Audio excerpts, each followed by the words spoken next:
Hey, welcome back to the Metro Grid. My name is Andre. How's it going? Thanks so much for tuning in. It is October 11th, and we have a stream for you tonight, or maybe this morning, whenever you're watching the VOD, that can only be described with such words as rough around the edges and extremely inconsistent, but largely okay. How's everyone doing? I'll be honest, I've had a really long Thursday. We had been doing streaming all day, really. At work, we did a stream today for Honor. We've been live for like 4 hours there. Had a lot of stuff to worry about. Go get dinner. We're back here, and you'd think after all of that, the last thing you want to do is streaming, but no. I'm actually really excited to be here. My tone betrays me otherwise, but no, it's true. How's it going, Mark Andre? How you doing, man? We got a couple hours in Never today. I think we're gonna try and build a deck, re-explore an archetype which once existed. I've always been pretty positive that we can do it again, but if you're new around here, maybe pull up a chair, make an account either on YouTube or Twitch. We're multi-platform streaming. We're coming for you, Mixer. We're next, and we're gonna start out though this week with the deck list of the week, which I believe is a Nat deck, which that's cool, I guess. This seems to be a Fear the Masses net deck, and that's actually something we've done on this channel before. We've tried to build a Fear the Masses deck. The good thing about Fear the Masses, mind you, it's a 6-up in most decks that you want to put this in. Here, let me move my face. With our boy here, Nat, is that you have a small deck size. So getting a lot of these in your hand is pretty easy. Now we were playing a deck that did Fear the Masses and then a whole bunch of like real big card draw and then trying to hammer HQ. You have some issues with Fear the Masses. Mostly you have to get into HQ a heck of a lot, which can be pretty difficult without any ice destruction. We have cards like Amped Up to give us more clicks on a run. Maybe that helped that a bit. We have Origami because hand size is cool, I guess. Maybe Nathaniel Nat Hall's ability is never going to fire, but at least 40 card deck seems pretty good. And we can take some damage, play some beach parties.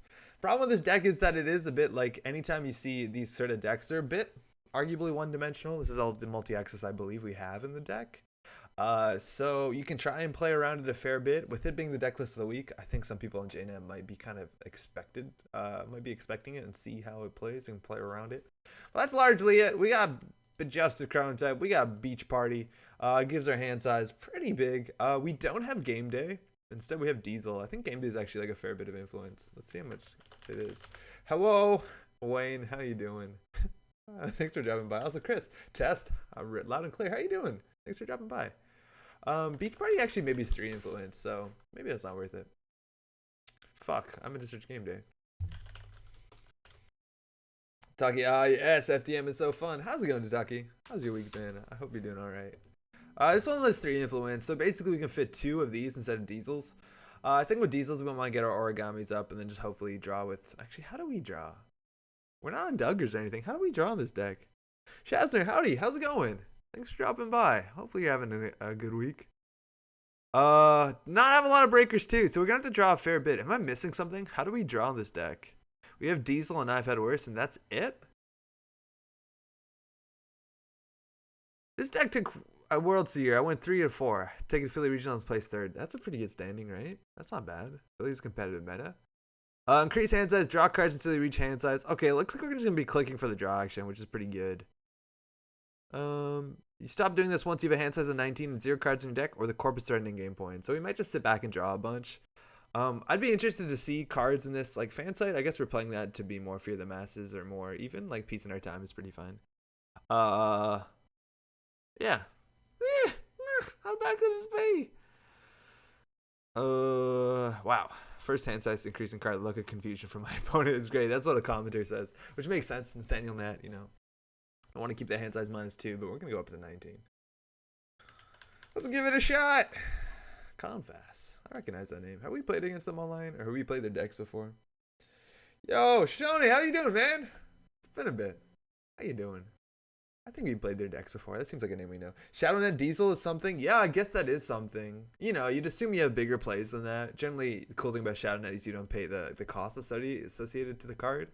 So, like, playing Amped Up is... the brain damage is actually not a cost. You're going to take that anyways. But ShadowNet, you don't have a lot of options. It's basically these two. And Peace in Your Time is technically more money. No, it's not even. Fuck it. Just play Gamble. It's just as good. You don't give the court money.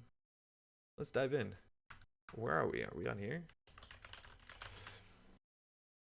Yo, Giles, how's it going? Hey, Andre. Hey, chat. How you doing? Thanks for dropping by. Again, for those who just tuned in, man, I've had a long day today. I'm wiped. I'm absolutely wiped. So it's okay. We're going to have a... Oh, I can't zoom in, huh? Oh, please, make bigger. Okay, they zoomed in all at once. That's fine. So we're going to have some, like, pretty relaxed night in Netrunner. I want to build some Reyna deck. We'll try that out. Again, the YouTube header generally gives you an idea of what we're doing here. FTM... There's no way to portmanteau this. I've ran all the possibilities. Unless it's like FNATM. Oh, that's terrible. Gonna indulge myself with that. I've earned it. Oh, God, that's a crime. That's a crime. I thought his name was like Alan. No, it's Nathaniel. Why did I think? I guess it kind of says Alan in there. FNATM? Oh, that shouldn't be allowed. Let's see how many we can mill. How many cards we can mill. There's some... What's a bad matchup? There's certain ice that's going to be like really just kind of hard for us. Anything that scales with hand size is an issue.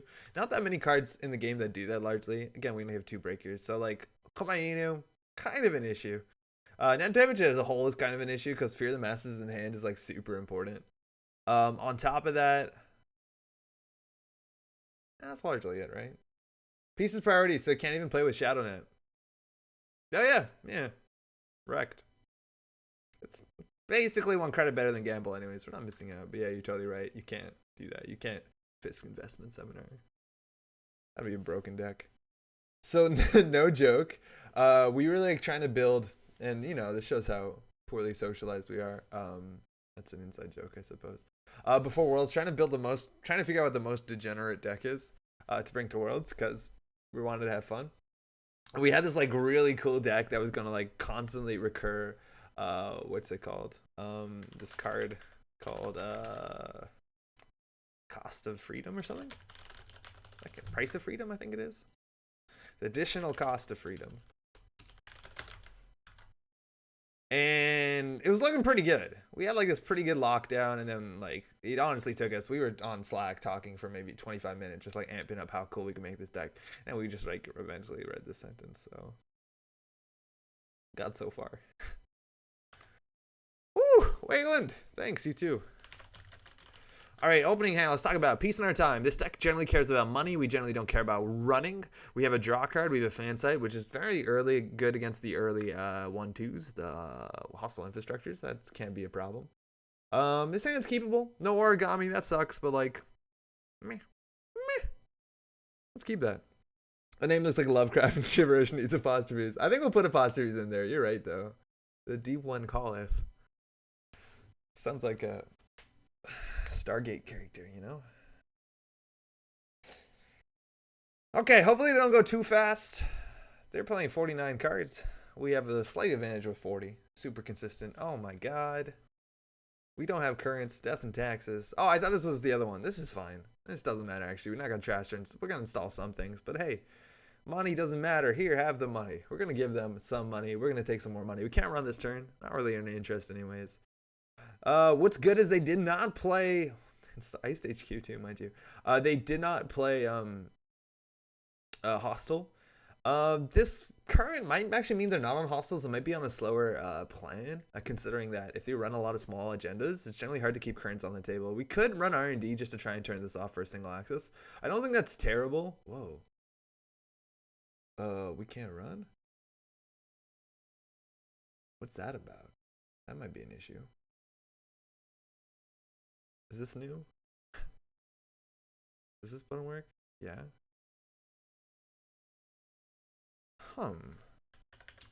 My run button doesn't give me... Oh, I know why.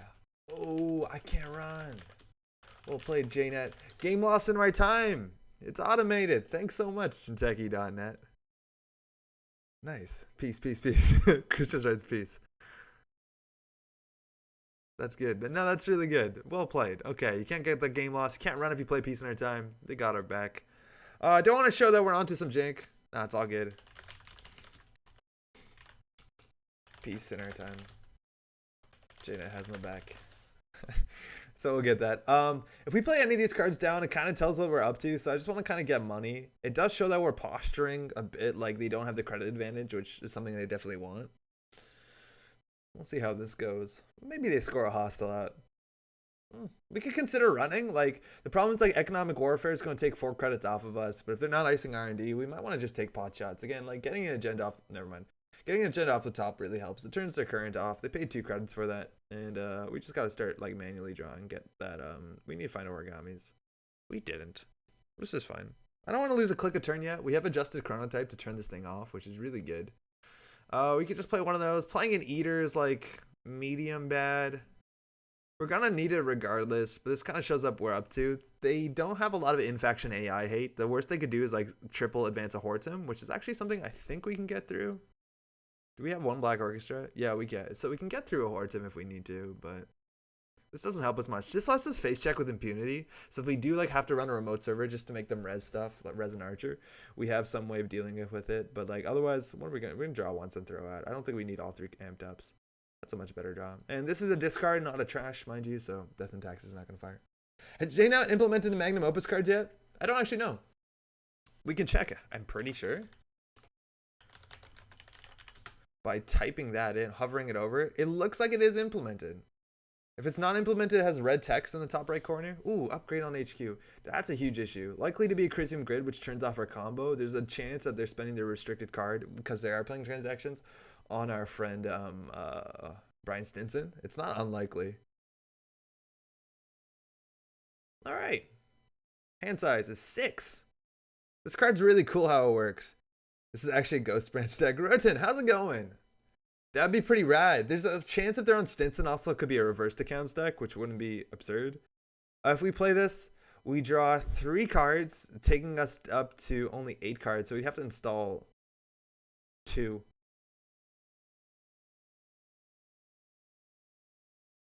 So we're going to throw out 1 here. Again, I don't know if we need another amped up. Every other card seems pretty important, so we're going to throw that out. If that's a Crisium, we're actually in a really bad spot because it's kind of hard to trash, and we can't trash it with Eater because Eater doesn't let you access cards. So that's going to be an issue. Piox, how's it going? Oh, it's good. I'm a bit tired. Hopefully you're doing all right. Rotan gave us a tip that this is a Ghost Branch deck. I don't know if it's real. And then they have a pretty good emote with a dog in a mummy costume. So regardless, I'm not interested in running that. They can spend 3 more credits scoring an agenda. One of the Nat deck is from the DE meta. Is that Germany? Also, it was great playing you round 1 of KOS. Oh, hey, no way. Hey, it was great to play you too. You were on Code's team, no? Let's draw. Titanium Ribs makes the amped up not that much of a liability. Now, mind you, the way origami is written, the second origami will give us 2 hands as a pop, so we actually go up pretty strongly to 9. Again, this deck is not running game day, which is kind of wild. But now we have hand size of 9, so we can just like start click for draw. Well, hand size will go up a fair bit if we play that card. Not really necessary. We actually considered pressuring them DDoS into the big bad thing. Could be good for us. That's going to be a SSL. Ooh, fuck. Oh, shit. That's real bad. That means if they don't have Crisium, they can find Crisium. That means economic warfare is out of nothing, but like, let's talk about things here. Martin, how's it going? It's been a bit. How you doing? Delaware meta. Got it. Because Wilmington is where all the companies are registered with just like an office and phone number for business laws. That real life Ghost Branches. That's pretty cool. So if we had our fan site, we could like go off pretty hard. We can fire our amped up. I'm regretting not having our last amped up at this point. Let's draw into, that's fine. So we can install Titanium Ribs. Now this being a Crisium is like a huge problem for us. All right, we have our combo, so we can play both of those. The thing is, like, I don't even know if we need to play these cards, considering our hand size is already, like, absurdly big. Oh, it's 2 cards. Of course it is. That was 1 meat damage. Like, this gives us +5 hand size. I really don't think it's necessary. We're already at 14. Do we need 19? We've thrown out 2 of our... Yikes. I don't think so. We kind of maybe live to regret that. We'll see. 19 is half our deck, which is pretty wild. So now we're just going to be like click draw 4. It's been a while. Started playing more Netrunner again this week, helping a friend prepare for Australian Nats this weekend. Oh shit, I didn't know Australian Nats was this weekend. Best of luck to you and your friends, Martin, if you're playing. That's really cool. The mat is really fun right now. One of the fun tricks is to hit IVAD works with titanium ribs. We've already fired all 3. Yeah, so we drew poorly. They got a lot of money, 27 credits. Hopefully we win in 1 turn. Again, we need to find out that Crisium, that's going to basically cost us a click, and at best we're going to have a 6-click turn, which is still a lot of stuff to be done. And we have 4 of those. We have 5 of those. We have a piece in our time. Always pretty good. And we can draw once more. Got a Diesel. Okay, that was a good turn. DDoS could be huge here. If they can't res ice, you can trash Crisium. Yeah, we can, but we want to wait for that super turn. So, like, ideally, we just want to find our 1 copy of, what's it called? ShadowNet, so that we can play Fear the Masses while having the most amount of Fear the Masses in our hand. Still think we have a shot here. Let's play the piece before they score. Having some modicum of money would be nice. It's probably actually not necessary. We can't play it next turn, can we? There's that ShadowNet. So let's get that down last click. Let's draw into what I was hoping to be the last. Okay, we're going to go off this turn for sure. So we're going to lose a click to install the DDoS. Not the worst. Martin's saying, forgot how much I missed Netrunner after now I'm playing it much the last couple of months. Started looking at Nisei organization, really got me hyped. Some really cool Nisei stuff coming up. Oh wow, it's an NGO front. Please don't ice HQ. It's important you don't ice HQ in this circumstance. And the fact that they're drawing means that they're saving their Atlas tokens for something strong. It's actually like a pretty good counter to this sort of deck. Because if they do pop their Atlas tokens, like they can always pull agendas to HQ, and we have a hard time pulling cards out of HQ. Okay. Let's do our stuff. Let's go. Yeah, that's probably good enough. So if we can fire, how many clicks are we going to have? Thinking. We need to strike before they ice us twice. So this is a May ability, which means we can fire it and trash Crisium if we need to.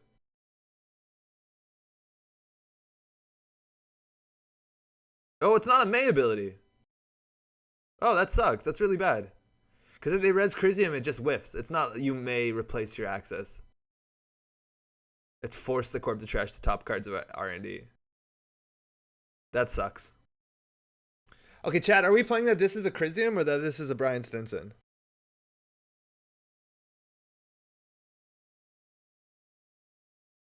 There is Crisium, it's not successful. Yeah, exactly. But if it's a May ability, you know? The thing I thought was a May.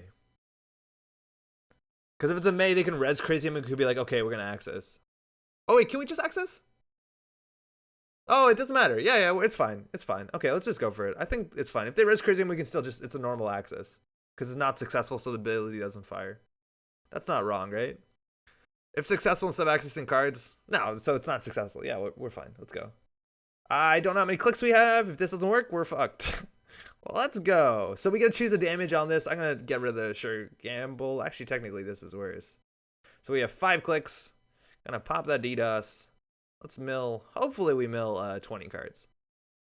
Which seems hard to recover from. They could always like pull the token to get a preemptive. KP Lin! Oh! Okay, we win this turn or we lose this turn. We're going all in, my friends. The run is successful, can't replace. Yeah, exactly, I goofed that. Mill 5.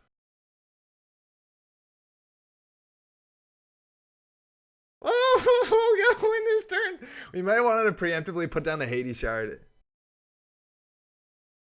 We're definitely taking on them tags.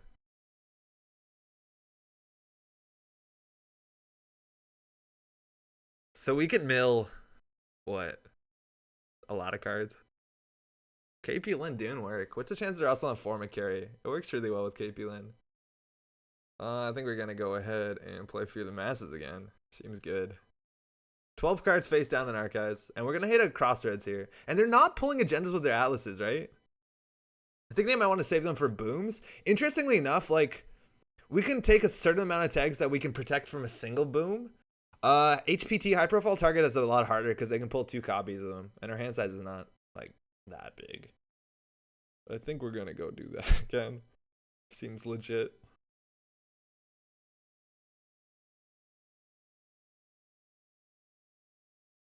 Four tags. That means 8 damage. So they'd have to double HPT us. They have 41 credits. How did things get so far out of hand?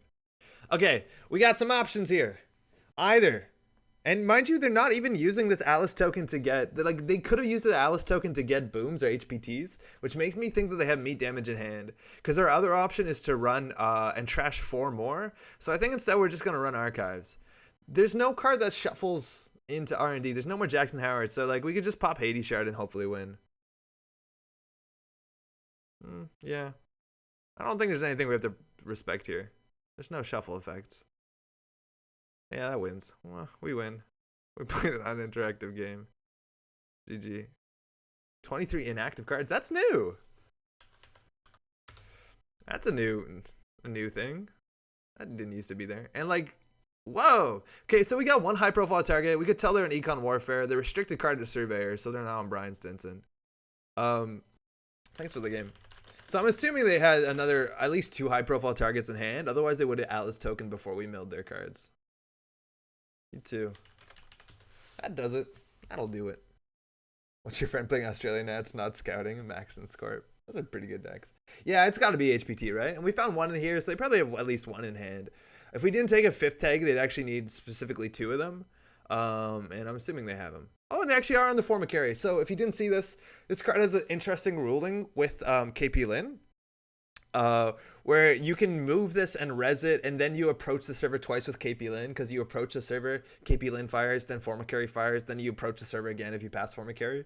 So it squeezes out some cool extra value with KP Lin. My issue with Forma Carry is that, like, once it's up, that's it. It's not like Thimble Rig. This only happens when it's unresed, because it says you may res Forma Carry if you do, which makes it a lot worse. I wish this was more like Thimble Rig. They could always move it around. Maybe that would be a bit busted, right? Because then you have to pay 3 credits for your Black Orchestra no matter what. But, like, it'd be such a cooler card. It's also pretty good with Surveyor, too, right? And they're on that, too, because it makes a big old Surveyor server. Looks like they're just playing Econ. Hard-hitting news, likely. And no other tricks, so. Well, we did what the deck says. We did what it says on the tin. It took us, like, 5 minutes, so let's do the tin again. If you're just tuning in, this is Metropole Grid. How you doing? We're playing the deck list of the week. Woo! Thanks again for the game. Of course. Did we just play Rain? Tech Trader.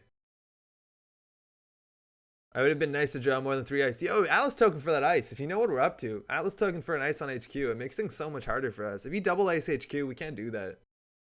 Like, this deck is super flimsy.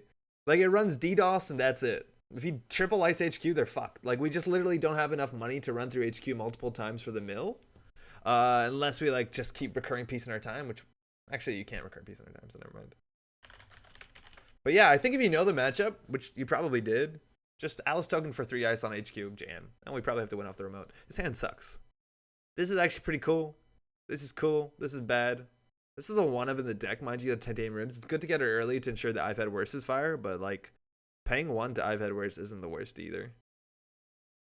This card's only useful right when you're gonna go off. Having more amped ups in our late game hand would have been really good. You can Shadow Net Sure Gambles. Yeah, that's the best we can do, right? Is Shadow Net Sure Gamble. But like if we're trying to bake through like a Hortum with like even Eater, that's like 4 credits for the install and then 3 credits every run. Like you can let them have the credit, but like it's not sustainable. Like what do you do if there's a wraparound? You can't. You lose. You can't pay, what, 6 credits every time you break a wraparound? I'm going to try and mulligan better. I think that's better. 3 draw cards, a fan site. We're against Argus again. Their ability largely doesn't matter unless they're playing Snare. Please don't score hostile or score in a hostile. Never want to see that. And keeping this, there's some actually value in keeping I've had worse because it could fire when we're running, so no reason not to diesel. Oh man, this card's going to be really nuts in the matchup on the basis that they're definitely running 1-pointers and are probably running 2 to 3-pointers. Definitely 2-pointers. So that's pretty cool. Now we can draw once here and then double install. Wow, we have every single draw card. So, oh, fuck me. I don't know how to count to 4, huh? Oh, shit. Ah, crap. That's such a bad misplay. Excuse me. My bad. Install the one Blorch? Yeah, sure. Wraparound's still an issue, but Blorch is still 3, right? Now, we also only have 1 DDoS. Not great. We could run this. Yeah, let's see if they res an Archer. I don't mind. We have 1 bad pub. Vanilla. Literally can't break that. I wish they spent more on it. Let's go. Arc lockdown is a possibility, and that might matter, but we need to go fast. Clicking for a credit doesn't seem fast enough, so I'm going to draw. Okay, we had that combo again. I honestly don't know if this is necessary. Without having burst card draw, this seems actually kind of rough. Like, I don't want to spend 2 clicks to give us 10 more hands, 5 more hand size. It doesn't seem like it matters. It probably does, actually. That sucks. Origami and Nat. Oh, yeah. Yeah, right? You see? Hand size? What are you doing? Bud, what are you doing with hand size and Nat? You're doing it wrong. You're goofing it. I don't want to throw this out. It seems like a huge mistake. I don't love this combo. It seems way too slow. And, like, that's an Atlas of the token, so they're going to just put us on the clock. We have less of these. That might be a mistake. Oh, we have 6 hand size. Oh, my God. Nothing to see there. Thanks, chat. Oh, man. I guess that gives away your gameplay, though. Toss the first Fear the Masses because you Shadow Net? No, yeah, we don't toss it because then they Ice HQ. Yeah, you have 6 hand size. That seems important. Alice with a token. Such an issue. That's a problem. 6 credits. Let's-a go. Let's-a go. So that's 2. I guess we can play the gamble first. Don't love it. That's half a turn. Half a turn just to get 5 more hand size. I'd just rather slam gammies. Yeah, we never show this card. We never throw those out. It's just way too good. Oh, they got money. That's fine. Everyone has money. I think we just clicked to draw. The thing is we used all our draw cards.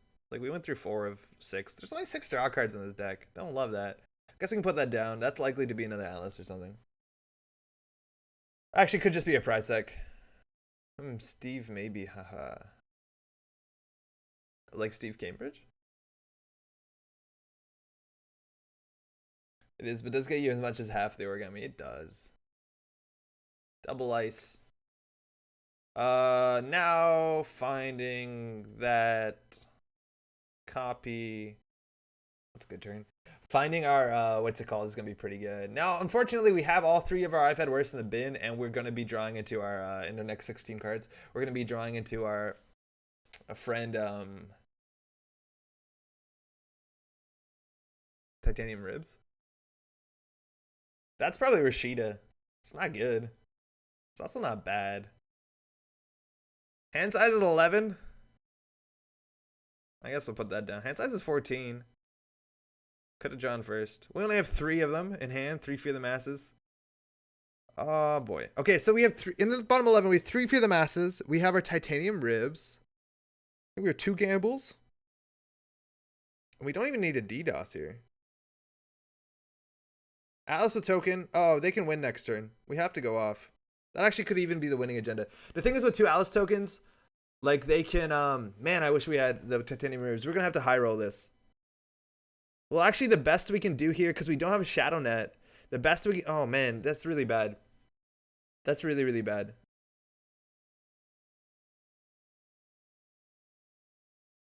Okay, we got to think this up.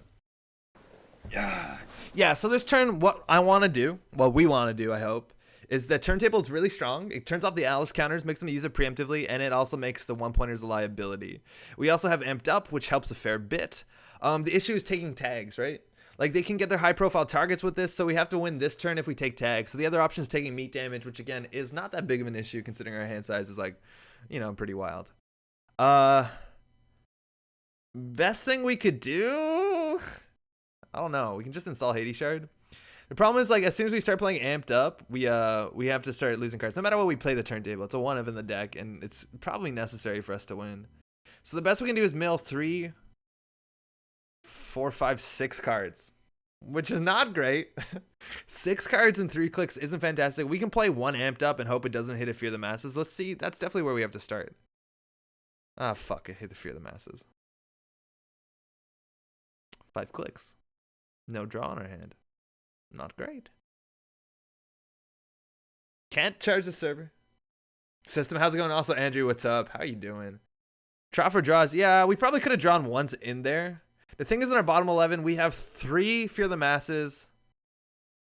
I think we're just going to go up. Amped up only when you need the clicks. Yeah, I preemptively amped up to see why our turn went, but I think that's wrong. That's bad. Oh, what the fuck am I doing? Oh. That's not good either. We can always amped up Fear the Masses. This is interesting. Huh. Let's have a super turn. I don't think we win anymore, but let's try a super turn. We can just keep shadow netting Fear the amped ups. We don't need to, though. They're in hand. Lost an Eater. Doesn't seem necessary. Lost the Chronotype. I don't care. 5 more clicks. You ready? Draw. Fuck. Draw. Shit. 3 in the bottom 6. Draw. Fuck. Oh, shit. I don't know what the good math is here. Amped up. Choose an agenda forfeit. Easy. Lost a DDoS. Not necessary. Still 2 amped up in the hand. 3 in the bottom 5. Thinking. Okay, so before we draw any more, there's some math that has to be done here that's going to involve like a chart calculating whether drawing is better, whether recurring Fear the Masses is better, or just having more raw clicks is better. I'm pretty sure having more raw clicks is just straight up better. No matter what, I still think if we don't win on archives, we lose, right? Even if, because like they just pull Audacity and then the thing, and then we lose out. I think clicking clicks is better. Hand size is still 10. Feeling okay about that. Go. Peace, fine. 6 clicks. Okay, again, we have to do math. We have to do some sort of wild distribution. So, 3 of the bottom 5 are Fear the Masses. If we draw one, we have a good chance. So, how many? Right now, we can Fear the Masses twice and then run archives. That's 3 clicks. So, we can at least draw once. I hate this deck. That's actually a good card. Okay, 3 of the bottom 4 cards are Fear the Masses. I'm not goofing this, am I? No, I'm not. What? Okay. That's bad. This card might help us win. So we still have run. Okay, we can draw once. Good. So we can mill 3, 4, 5, 6, and then Mad Dash. That's 6 cards in a Mad Dash. Not winning odds. Very bad winning odds. Turntable does help. Very bad winning odds. Other options. We can draw, which is a 66% chance of hitting a Fear the Masses, and then we can do 4, 5, 6, 7, and then Mad Dash. That's technically one more card, but it has a 66% chance of being fewer cards. I was joking earlier, but Shadow Diesel may have been in play there. I think it's actually worse, because we get 3 clicks. And that just draws 3 cards. It's comparable. It's comparable. If we drew better, maybe it's better. Okay, so thinking. So we know for sure in hand we have guaranteed 6 mil. We can do 3, 4, 5, 6 mil. And then Mad Dash it. Now the other options we draw, 66% of getting a piece in our time, or excuse me, Fear in the Masses. And then we do 4, 3, which is 7. Chat, are we high rolling on the 7 cards? Draw, then make them afraid. It's a 66% chance of squeaking out 1 more card. Otherwise, we only mill 5, which is 1 less card. Fuck it. Good, we're good at this game. Let's see what the Atlas counter.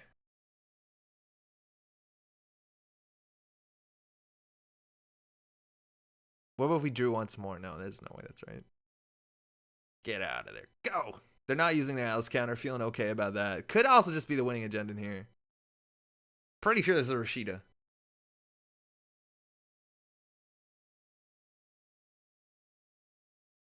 I hope we're so good at this game. Please work. Amped gives you 2 clicks while Avid Works gives you 3 clicks worth of draw. Oh yeah, you're right. Oh God, that hurts. Well, GG. Well. Ow. Ow. Ow. Oh, we did so much math. We planned on our distribution, and they had audacity on the check in their head. They didn't pull it from their deck. They didn't pull it. They let it have. They didn't pull it. They're like, fuck it. You can mill our audacity. I don't care. Maybe they're on 2. I don't know. I was hoping that worked. For what it's worth, I think you're right. The diesel is better. Because I forgot that we pay the click for this. I was like, well, we gained 3 clicks. No, you gained 2 clicks. That's pretty bad. Yeah, I don't know.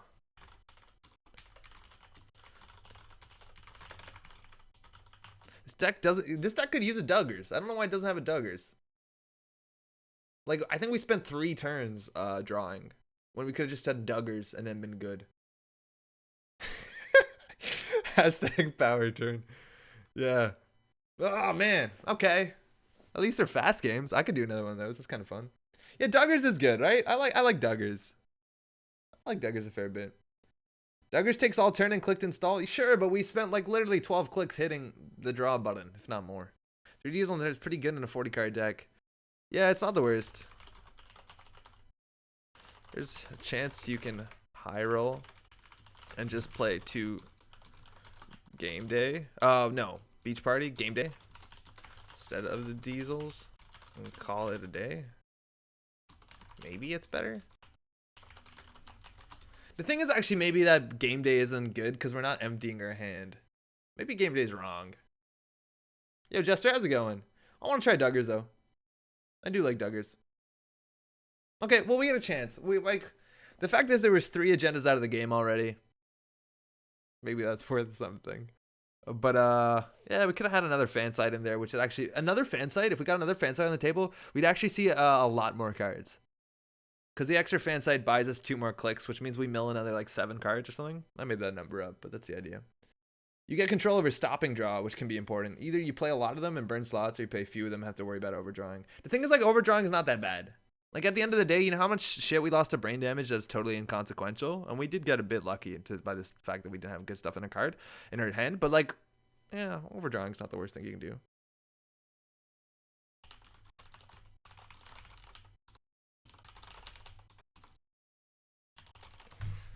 Beach Party was definitely a holdover from when I did play Game Day, and Confess's problem was that I was typically drawing for either 2 or 10. Yeah, that's the thing is because you don't dump your hand. There's some bad draws for Game Day, which like the other ones are always good, and Game Day is a double, right?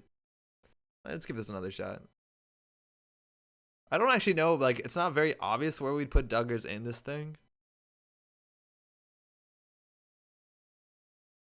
Like it's a pretty lean deck, and it must be. I'm not in love with Beach Party. But, you know, say la vie. No one's iced HQ well, which again would be like the huge issue with this deck, but we're playing against some faster decks, so maybe they don't. Flip, on the other hand, is in chat. So, double ace HQ, let's go. Sports Metal does goof a bit with our combo potential. We have 2 draw cards in hand and a Beach Party. Well, single Fear the Masses. This hand is definitely keepable. I'm worried about this player, though. They're going to absolutely stonewall our fun. I don't need much to make a big difference. Obico by Begak. Somebody in the YouTube comments did say what this meant in translation. I forgot. It was a while ago. I apologize. I will look that up. Also, people are leaving YouTube comments, which I've been really shit at responding to in the last while. I'm going to go back and respond to all of them. Because I'm a shitty person if I don't. Apologies for that. Yeah, we can keep this. You can do a worse hand than this. Thank you. You too. Going for the remote. Good to see that. Hedge fund, ice, behind a single. You know what? We can actually afford to interact with them. Fairchild 3.0, no longer a restricted card. Some pretty hard hits here. Another hard hit in this case could easily be, I'm checking it. Could easily be the 3-cost. Oh, you can fire that. Go ahead. The thing is, we're not playing to trash things. This is a cool card. But also, what's it called? Gatekeeper is pretty rough. Okay, so Errand Boy. They basically drew 2, gained 1. reset their hand. Running HQ has some value here. That's a false lead. That's scary. That's never exciting to see. Does that mean that they're on Highline City Grid? It's likely. I'm glad we took that off of them. This actually ruins our turn too. Now running Centrals gives them combo. Gives them like fuel. They're at 8 cards, 5 cards in hand. They drew twice and stopped drawing, so that kind of tells you something. We could just set up. Wow. We could mill 3 cards. Take that false lead. Okay.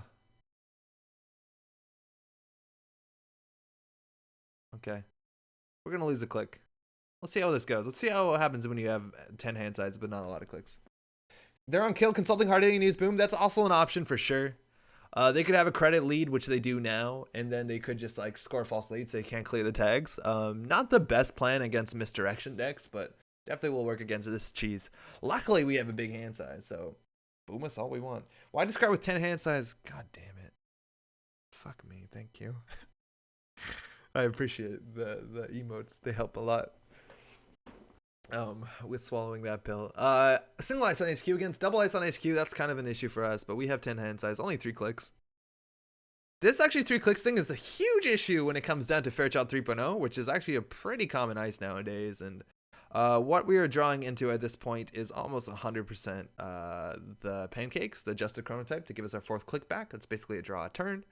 And we have no more card draw cards in our hand, drawing both other copies of Beach Party, which is less than fortunate. And we really don't need this origami. Taking 5 credits seems good. It lets us look like we can thread the board. And again, you don't need to break this, but I'm assuming there's a Highline Grid in here.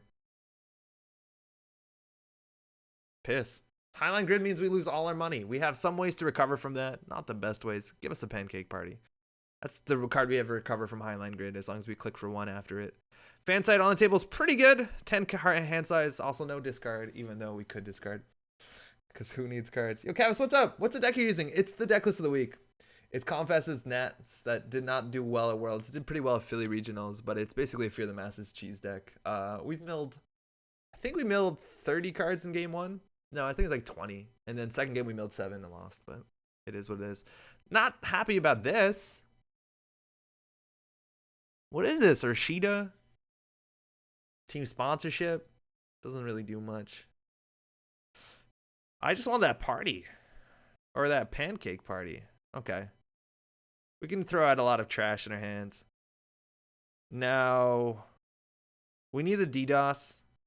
Playing this is good if the 2 more I've had worses, which we don't got. Maybe we'll get just a modicum of hand size. This is okay if they're playing a different amount of breakers. Now, this card is actually risky to throw out. It's good that we have access to it during like a combo run turn, but like, I don't know what they're on. Could be Arc Lockdown. It's hard to pin a deck, and any HB deck gets value, especially if they're playing some sort of fast advance from playing Arc Lockdown. So I'm just going to throw out a Beach Party.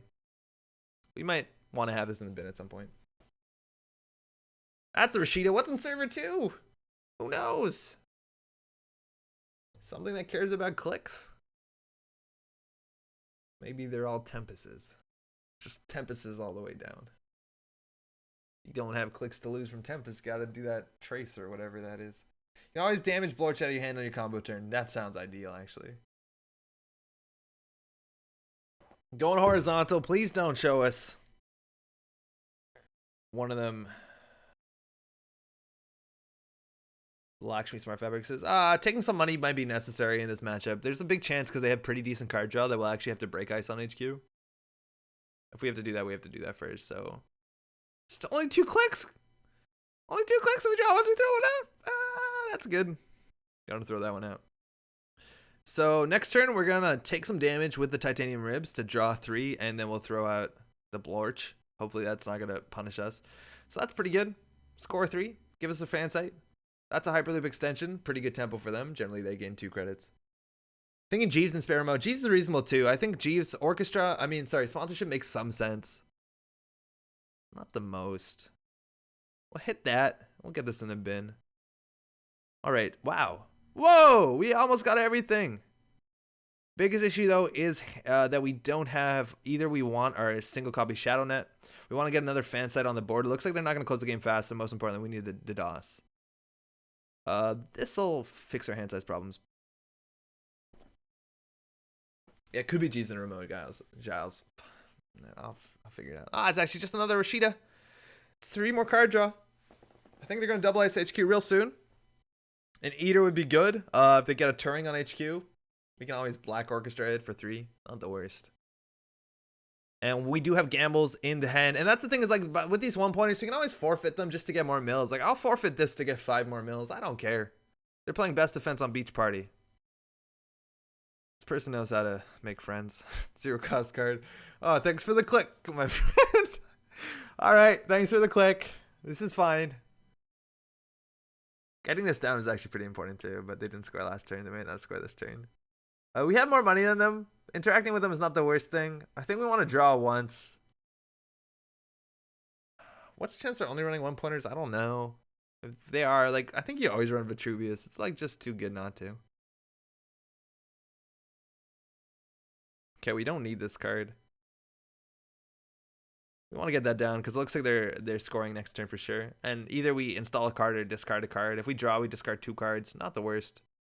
Taking a bunch of credits kind of helps. I'm pretty sure they're trying to kill us with these false leads. They also just could be like on a lot of 1-pointers and then playing Giordano Field. A card which I'm aware I might not be saying correctly. So maybe money matters. They double ice HQ, money matters. 30 credits seems like a lot of money.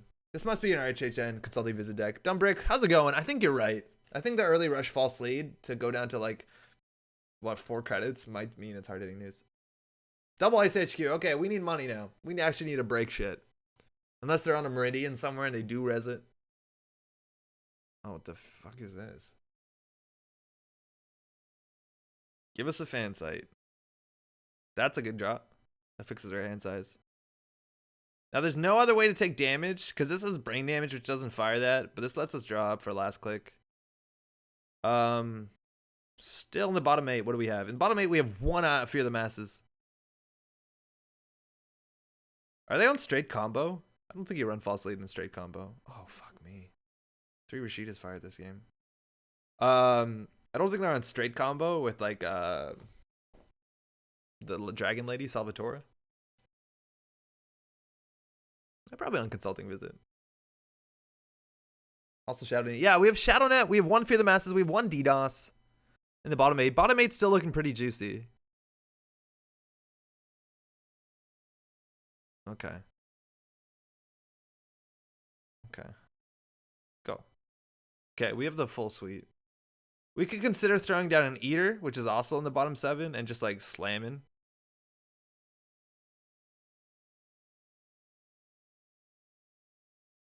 That DDoS saves us a lot of money, actually. It's worth waiting on. They're thinking. Again, could be just NGO fronts in those remote servers. Mind you, we have 1 MU extra if we wanna. The thing is, like, during our combo turn, we can trash origami, so we actually don't need the MU. It's still up in the air whether they're running legit agendas, like not 1-pointers.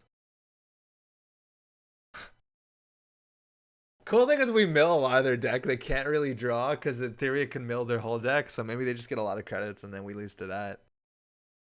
Keeping hand size is actually pretty good for Boom, though. And false lead's gonna be an issue. Like, the biggest problem is like false lead.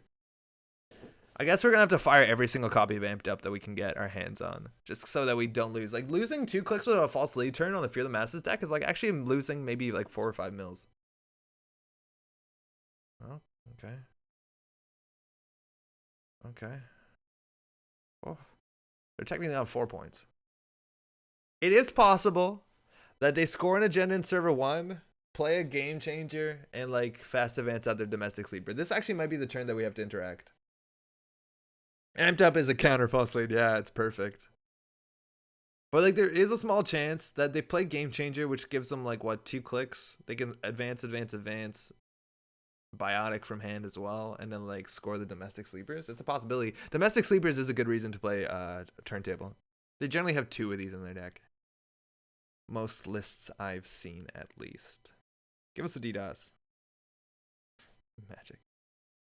It is go o'clock. I feel you on that. Now the problem is, as soon as we like install something, they can just like wipe our turn.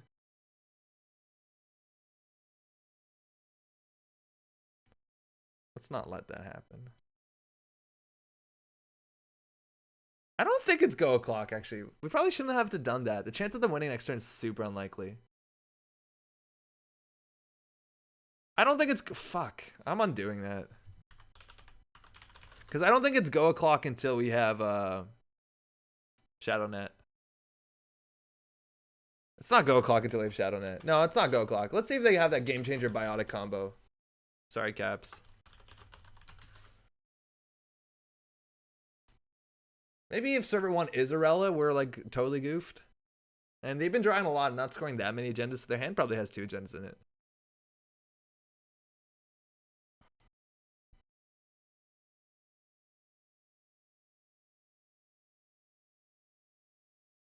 Action. Yeah, they're only up to 3. They're technically F4, sort of. Uh-oh, they disconnected. That's real bad. That's really bad. Oh, they're back at least.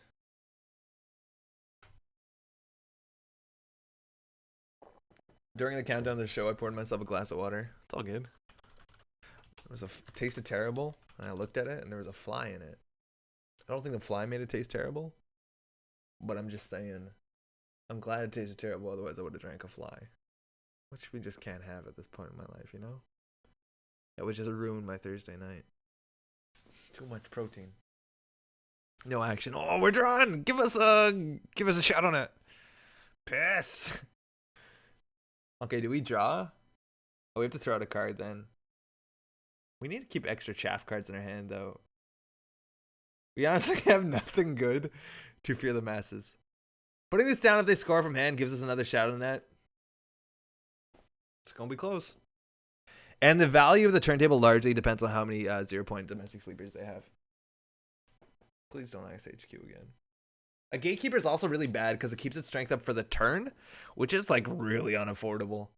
So we might actually want to pre-run, but then you run into the issue that they can pre-res and then DDoS his shit. So, you know, Gatekeeper's a good card. It's really good against these uninteractive, I'm going to win in 1 turn cards. Icing Archives largely doesn't matter because we have DDoS. That fucking sucks. That really does suck. That's real bad. We need that fan site bad. So they're not winning this turn. They click for credit. Love when they do that. It's a Shadow Net.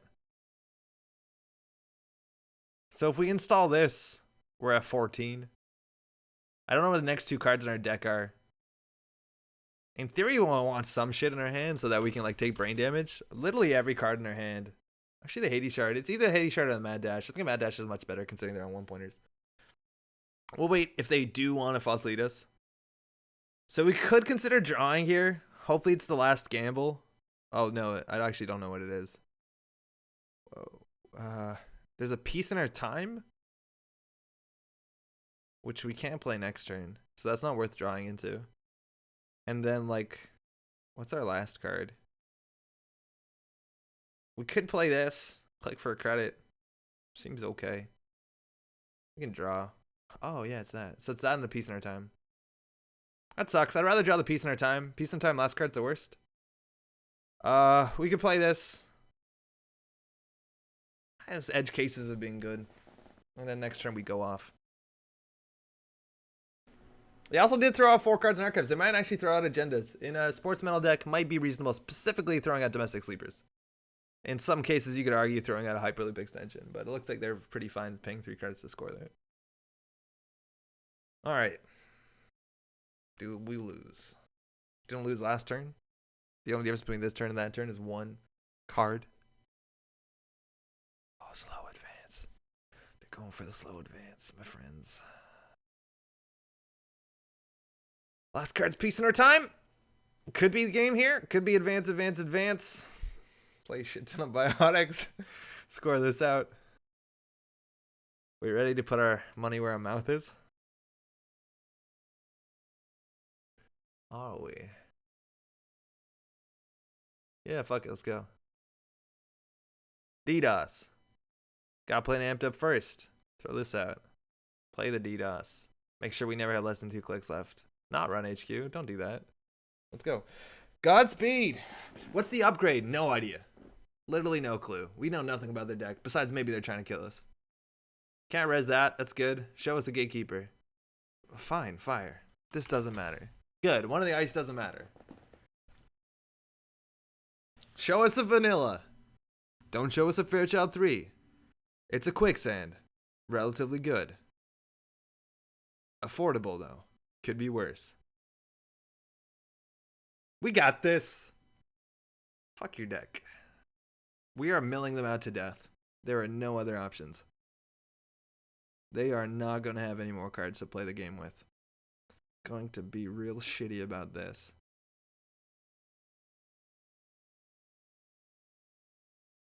Oh, they are dead in the water. We have them, friends. Just make sure we have enough money. Let's go.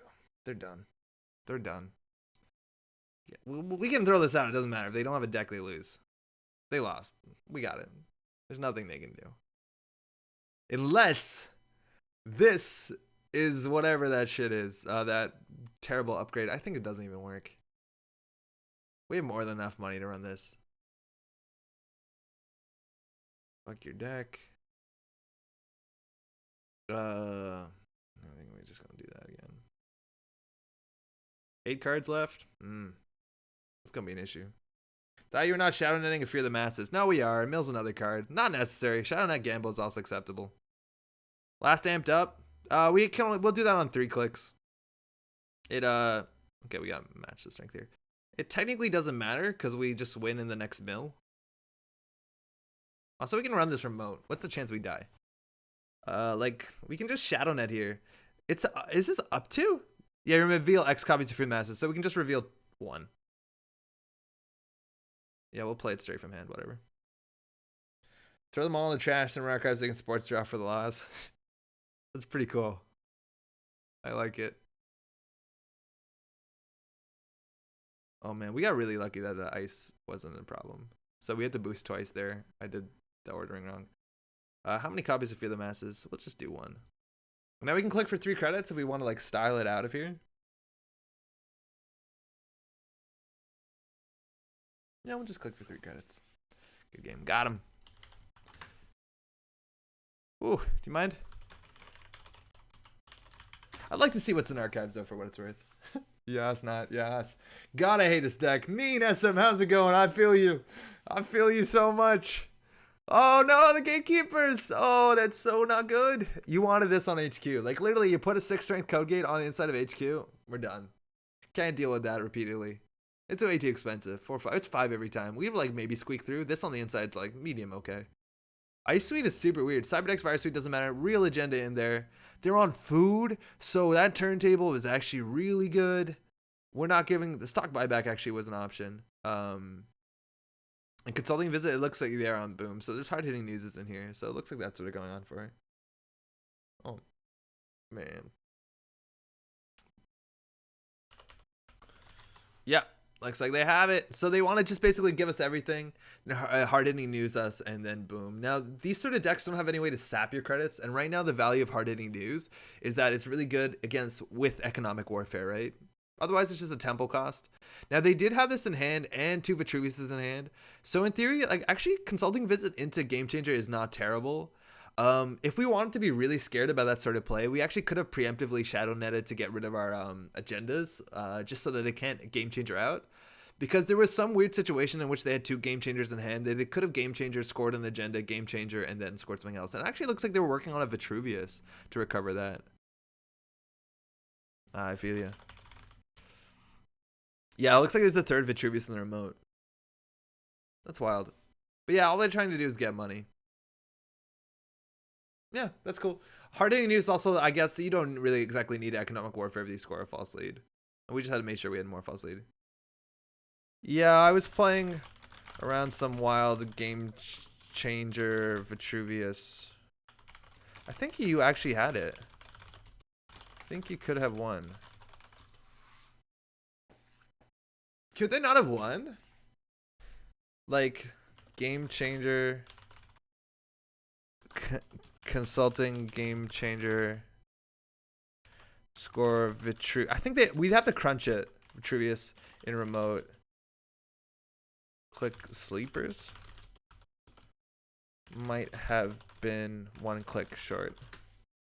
Yeah, they actually might have been only 1 click short of doing that. We'd have to do the math, right? Because Game Changer would give them 2 extra clicks. So Consulting Visit Game Changer gives them 1 extra click. So they could have had 3 extra clicks. Yeah, no, they had it. They had it. You had it. Game Changer Consulting is just a biotic. And then the changer in hand is 2 more. So that's 6 clicks. Enough to triple advance and then score sleeper. Yeah, they had it. They could have done it. And if we wanted to play around that, like, we should have just shadow netted away one of our agendas. And we probably still had enough steam to do it. Unless I'm doing my math wrong, I think they should have won. Overventing of Vitruvius is also really good in this matchup. If they got one of those down early, we're still favored that we can mill them, I suppose. But, like, it's we'd have to, like, Hades shard them out of nowhere. That's our running archives just won't do it. But I think the ice placement is pretty rough. If you're expecting DDoS, single ice on archives doesn't matter. Putting this on here changes a lot. Obviously, having this on the inside means it's 6 strength until the end of the turn, which is a problem considering we're only interacting with them for 1 turn.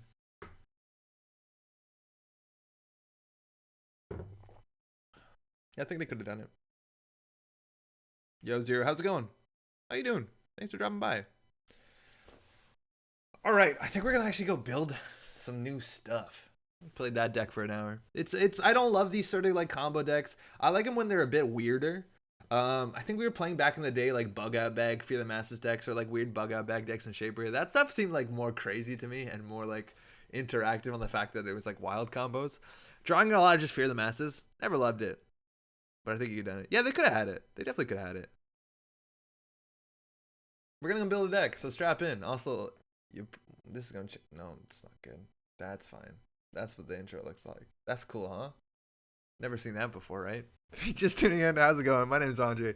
I've had a really long day. We've been streaming at work for like all day, just rehearsals and stuff. So like I got home from work at like maybe an hour before the stream starts, and I'm like, gotta keep streaming 3 hours. And honestly, did not feel bad about that at all. I'm actually really excited to be here, but it's a bit more loose, so that's kind of cool. I'm wearing a nice shirt. That's how I prepared for this. So check this out. This is an archetype that existed back in the day.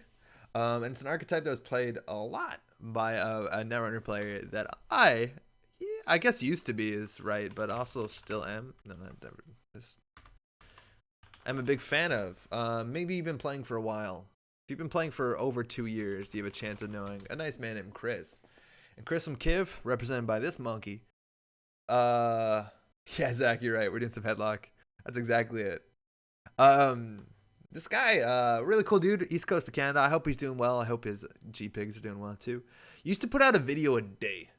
And I've been watching this for years. Literally for years. Like, seriously, a video a day of just him playing against something. He has this, like, really soft voice.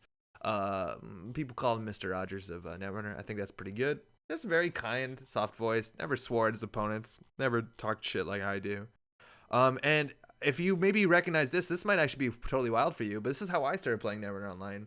There used to be this thing called Octagon, which was a device I think that's largely used to play Magic Online and other board games. And somebody like the guy actually who hacked like or made Netrunner possible on Octagon is now a lead designer or was a designer to some lead extent on Doomtown Reloaded, if you play that game, which is pretty cool. But big fan of Octagon, man. The sound effects, I have them all on my phone as ringtones.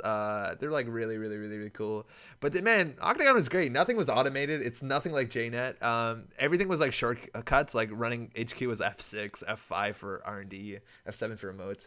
Man, Octagon was fucking wild. Man, I loved Octagon. It had some really cool shit going on. But like, I feel because it was more hardcore, chat was kind of better too. I don't know. I feel like I'm not talking that much in chat in games. Maybe that's the problem with me. Oh, like Jackson Howard. Good old days. You could drag cards around. Oh, you see. Anyways, Octagon's great. Shout out to everyone who's debated this Octagon. Yeah, Zach is saying he made Meteor. That's actually a really big deal. It used to be no,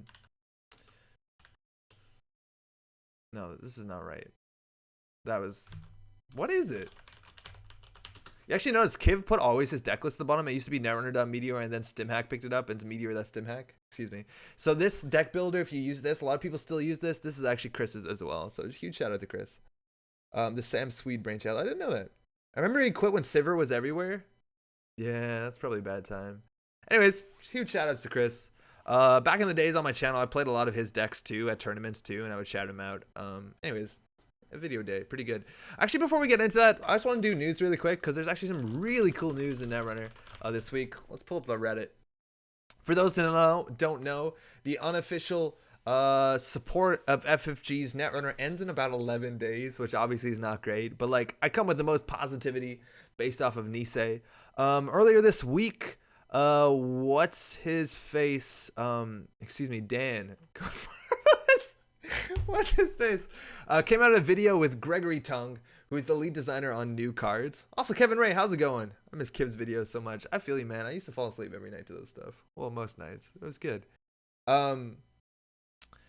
He did an interview with Gregory Tung, which is really cool, and maybe arguably cooler. Ben Nee, Bayokin, you probably know on YouTube, makes like really, really good Netrunner content, has an interview with Gregory Tung. And it's not just an interview, like this is Ben Nee form at its best, maybe, where it's like a PowerPoint and Gregory goes through like different things talking about design. Like the slide is a good slide. Read that slide. It's a great slide. And then he goes on to discuss like certain mechanics and things like HB. I haven't watched all of this yet. I think he jokes even around about the Metropole grid and the bit I watched about how we keep trying to do brain damage decks and we know that they're worse than anything else we could do. But like, just check this out. It's really cool to see. It's a 2-part video. Maybe you want to put this on and just listen to the audio. It's probably good enough. But like, really cool. Greg is well spoken, talks about the design in a way that, so far from what I've heard, I really agree with. I think it's cool. Also, from what I understand, Gregory Tung has been pretty active on YouTube. That's not right. On Twitter, specifically like asking the community for prompts on cards and working together with things to build card designs. And they've had like cool prompts and people are getting really into it. So it doesn't look like it's just like one man or one person in some like high tower making things. It looks like they're going to be a lot more involved, a lot more like talking about what they're doing. It's really cool. I think actually they even talk about some of the community designs, but check this stuff out. This looks really good. I'm really excited to watch this video. On top of that, also, if you want to check out the Source podcast, big friends of the nice people at the Source, they did a podcast that came out just 2 days ago. It has Spags and Dean both on it. They're pretty big community figures. Big fans of both of them. So I haven't given this one a shot just yet, but check it out. Always pretty good. Yeah, he talks about card content announcements coming out once the license ends. Oh, cool. So that's in 11 days. So whether that's good or not, we'll see. Shazder, I'm never going to get a copy of an R&R. I've seen a lot of people get their copies of R&R in the last couple of weeks. I hope it works out for you. I think they're also pulling that on JNet, or sorry, on Fantasy Flight Games. I think they're actually like, Netrunner doesn't appear on some parts because they have to like slowly pull it out. But, you know, hopefully you'll find it, right? Anywho, this is where we got here. This was an idea. This was a deck archetype that was actually like pretty mean to play against, but the idea is it was called a headlock archetype. Largely this was played in Anarchs. Largely this is played out of Reina Roja. I've seen some versions play this out of Noise to some extent. Noise does attack in a different vector. But we'll talk about the gist of it, because I think this is largely still playable. It's partly missing one or two kind of cards. Maybe we'll have to swing the archetype in a slightly different direction, but this is kind of what I wanted to build for a while now. So we're doing it now, because now is a good time. The idea is you have Reina Roja, who is an Anarch who makes additional costs associated with rezzing ice, and we're going to be attacking ice. Specifically, there's two kind of Reina headlock decks. One of them that was popular is a deck that played a bit passively in some way and played cards like Caddy Jones. Some versions played liberated accounts, and then you would play this card, which I absolutely abhor. I detest this card, and you make them lose all their money, and at that point they have a hard time recovering because the headlock sits in. And what the headlock is if the corp has 0 credits and you have a Lamprey on the table, you can make sure they continue to have 0 credits, which puts them at a really bad fork in the road. They have 2 options. They can purge, which costs their whole turn, and you can riposte here with clone chip. And a big reason why I want to explore Reina or Headlock in general is that clone chip is no longer on the most wanted list, and it's only a 2 influence card. So now you can start, whenever they purge, when they're on 0 credits, you just clone chip for a Lamprey, and you go in and you get them. And they're stuck at 0, and that's really bad for them. This compounds with other issues, like the fact that data suckers are counting up too. Sure, they will be purged, but like clone chip is also really good with Parasite. And this is where I get a bit iffy with the deck specifically, is that a big strength of the Reina Roja deck was that it was really good at dealing with ice and trashing ice. Because the thing is, if a data sucker got out of hand, any ice they res for the Reina Roja extra attacks, you can clone chip Parasite Lamprey. Or excuse me, clone chip data sucker Parasite. Which means we're going to have to spend more time figuring out. There's 2 things that this deck is currently missing, IMO, in my opinion. That's cool slang if you're in on it, I guess. One of them is Ice Destruction. It's not that simple anymore. We're going to have to spend more different cards. One option we have is if we can keep their credits down, we can be playing en passant and run amok. En passant is probably pretty strong, especially with things like DDoS. That's always pretty annoying. The other option is we have Cutlery. Now, we have printed another card, another like new Parasite card, right? And that's ah shit, what is it called? I haven't played in such a long time. It's like a blood disease. That sucks. Does anybody know what that card is called? We'll find it. We'll find it. Trip Chapana, thank you. Oh, Hippo. Forgot about that one. That's a good one too. So this is the one that was printed, and this thing you can't use it with Data Sucker unless you play a bunch of other weird stuff. Terrence, what's up, man? How you doing? This one doesn't work anywhere near as well as Parasite. It just doesn't combo. It's just not as fast. This does Provoke to Purge, and here we're gonna hit a bunch of crossroads because there's a bunch of different things we have to decide. Because Provoke to Purge is actually an interesting way to take this deck. The other card is Hippo. And Hippo's also an interesting card. It's a pretty strong card. Now, the way to play against this is to just install extra ice. The thing is, if they install extra ice and never res it, then you have really cool plays involving en passant. So en passant Hippo, pretty cool combo, and I haven't seen a lot of people play that. You're going to have to make a successful run, but if they don't res their outermost ice, and then you en passant, and then the Hippo's on. So that's cool. And here we have a couple crossroads. Terrence is saying, or Moomin is saying Fester, and that's one of the options we have. Fester is a Provoke to Purge card, and if they need to purge away our really slow, shitty Tripano, this card is going to put on the economic hit. And again, this helps them to get stuck down to low credits. If they have to purge to trash a thing so that we can reinstall our Lamprey, then we can get back in and lose more money. And mind you, Fester is not a unique card. On top of that, you also have other things that might just not be consistent or good enough. Things like that tick, that Alabama tick. Exotidai. This helps. Exotidai does help to some extent. You get credits when you lose credits with Fester. You can also play. I don't think we're going to do that, but I've actually played against some decks that are running Corporate Grand and Exotidai. Generally, I've seen more of this with Max because the card draw is really important, where you can make money off of them losing money. We'll get to the making money in a second, but that's a kind of cool thing. Philip is saying Acacia, too. Acacia's cool. Yeah, it gives us money. That's cool. It's an econ card. It's a soul card. Another card that we lost in this matchup is Crescentus. And Crescentus is actually really important in the Sword archetype. Clone Chip to Crescentus is largely just as good as Clone Chip Parasite when they're spending like 5 to 6 credits on average to res some ice that Reina Roja makes really annoying. Mind you, we're not running Xanadu. It's generally a pretty slow tempo card. And Crescentus is really good with Clone Chip. You pull that out when you want it, don't res an archer. And we don't have an option for this for 2 influence. The best we can do, and someone in chat said that, is to play a copy of Rubicon Switch. And Rubicon Switch is 3 more influence. It's probably only a 1 of in the deck, and it's expensive, but it's the exact same kind of card that we want to keep them down. If we can keep them down, they can never keep the Lamprey out. And that's really good. Also, shout out to that other really bad one. Maybe not bad. Maybe I shouldn't say that. But there's also this like 1 influence, 1 cost virus. Credit virus that says the install cost of cards cost 1 extra on a server. We'll find it because apparently this is important. There's a virus that does this. It has a name. That's important. We open that one up. Does someone know it? Dewar. Yeah, that's it, Zach. Dewan. That's it. So another thing we have is Dewan. This is kind of cool if we want to go all in the Hippo play. Mind you, we can't recur Hippo, so Hippo is a limited amount of slots. This is a neat card. It works with... It actually does not work with Exotidai, but it's cool. It works with Hippo. The other option is we can play that thing that somebody said in chat that I don't remember the name of immediately, Network Exchange, which is only like maybe 1 influence. It's going to be 2, and I'm going to be upset. That's how these cards usually go. Fucking nope, we're not playing this. But you could play this, which combos with Hippo, but like I just don't think this is worth influences slots. What influences Hernando? Hernando is only 1 influence. The problem with Hernando Cortez specifically is that we never want them to have 10 credits. It'll probably fire once all game, and then hopefully we just keep them down forever. Also, Luke, how you doing? Yeah. Jox is saying Splash Emergency Shutdown. Emergency Shutdown's fine too. We can do that. It actually is pretty cool with Emergency Shutdown works really well with en passant because you can make a successful run, de-res any ice and trash it. Pretty cool card. Not a bad card at all.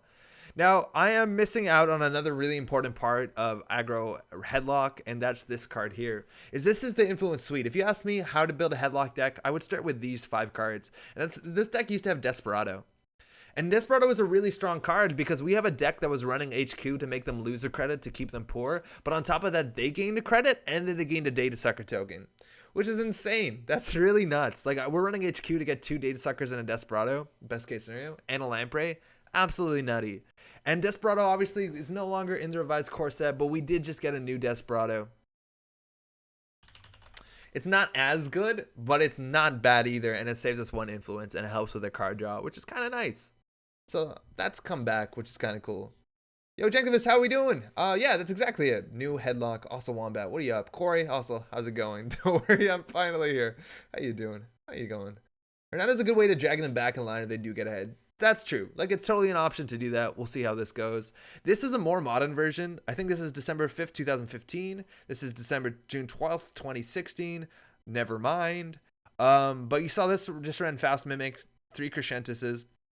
The last problem we're going to run into is that we don't have one of these cards, which is classically called a good card that closes the game.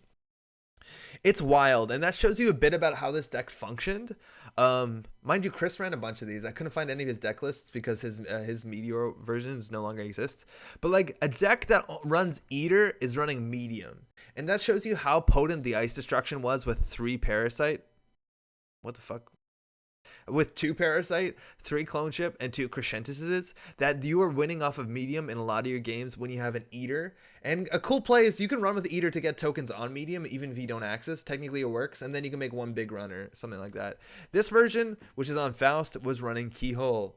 And that's actually really important. You need a way to close the game. And I think the best thing that we could probably do, one of the options is Xer, an option that I'm not excited about because they're going to purge anyways and we're going to lose it. I don't want to clone ship this.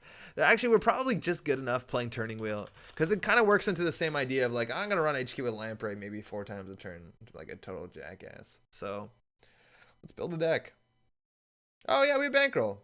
Eric, how's it going? We have Bankroll. Bankroll better than Paragon?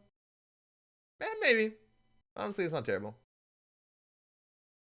MU, right? Run Amaku with plenty of MU left. Yeah, that's the best thing we have. It's like Amaku is the best for us. Is that we can probably just run Amaku and Knifed and like just call it a day. So, are we on En Passant? Likely. Very likely. Let's build a deck. Honestly, don't know what I'm doing. We're going to keep these 2 open. Oh, by the way, Cybernex Division deck won a big tournament in Europe. Also, I think specifically it was Christian who won it from the Teamwork Cast, or Trace 5 as of now. So that's kind of cool, huh?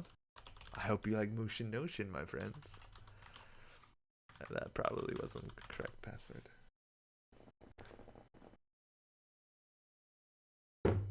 So let's build a deck. Let's keep their money down. And let's be really just poorly socialized in general. I keep using that joke. I probably shouldn't. We're building a runner deck.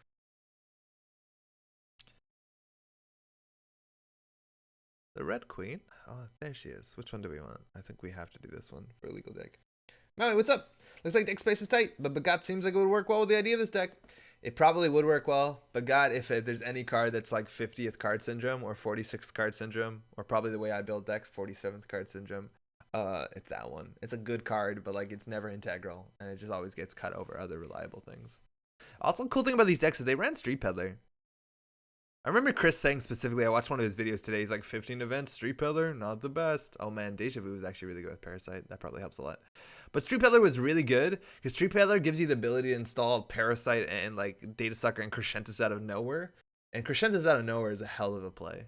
Especially if we're running, mind you, Crescentus rotated, but if we're running En Passant. So let's try and build something here. Let's build a deck. I am immediately overwhelmed.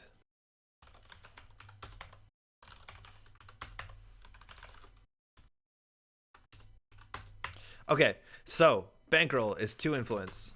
Don't love it. Paragon, 2 influence. Do love it. How are we doing this? I think I like Paragon better. Oh man, it's kind of expensive though. It's a good card though. Conversation will continue on forever. We need to have some sort of multi access. We'll play that. Turning Wheel is pretty good. Crowdfunding is 1 influence. Heavens no.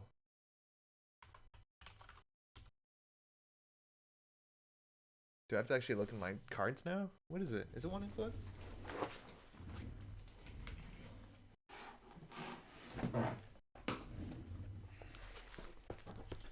Yeah, there's no way it's 3. I believe Jester's right here. There's no way it's 1 influence. Yeah, it's 3 influence. Nice try, friends. That card would be nuts at 1 influence. Everyone would play it. Kevin Ray also says it's 1. Nice try.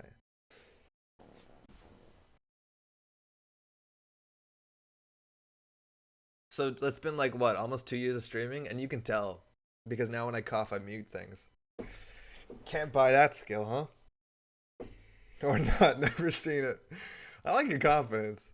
Okay, let's get some cards in here. I think we play standard gamble. Cast seems good enough. We're going to need some credits considering we're breaking. Casts is probably fine. Obviously, Lamprey is largely where it's at.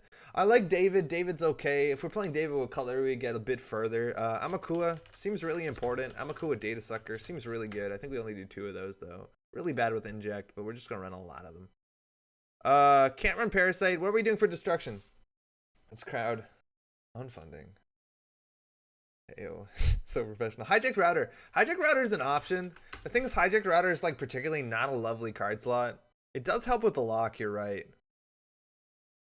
This seems like really on brand, actually, the more that we think about it. I've never played this card. This card actually did see play in a lot of competitive top tier, top player decks at the top tables. They were scared about asset spam, and this actually helps a fair bit.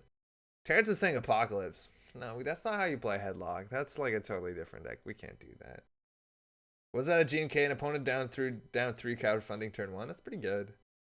I think we'd probably just do Hippo. Hippo on Passan is pretty cool. Purge Punishment, we could consider Fester. Might not be necessary. Fester again is like a 46th card. Like, it's not integral to the deck, but it's pretty good when you get up.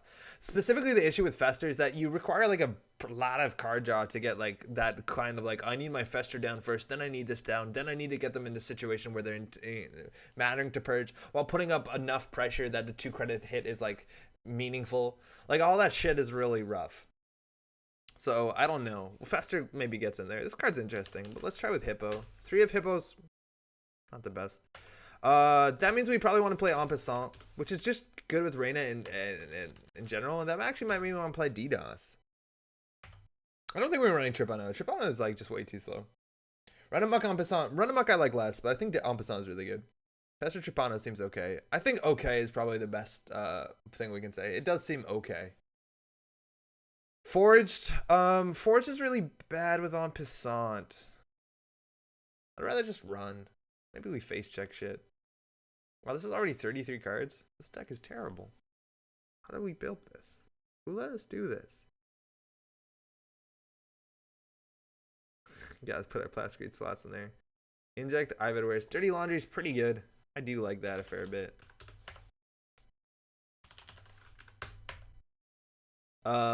We can play 2 copies of Street Peddler. What's an aggressive card? Xanadu. It's still in rotation. It made it to revised core set. The thing is, it's not very aggressive. Want to wait for a few. What are you trying to build? We're building a Headlock Reyna deck. I feel like maybe we just need more breakers.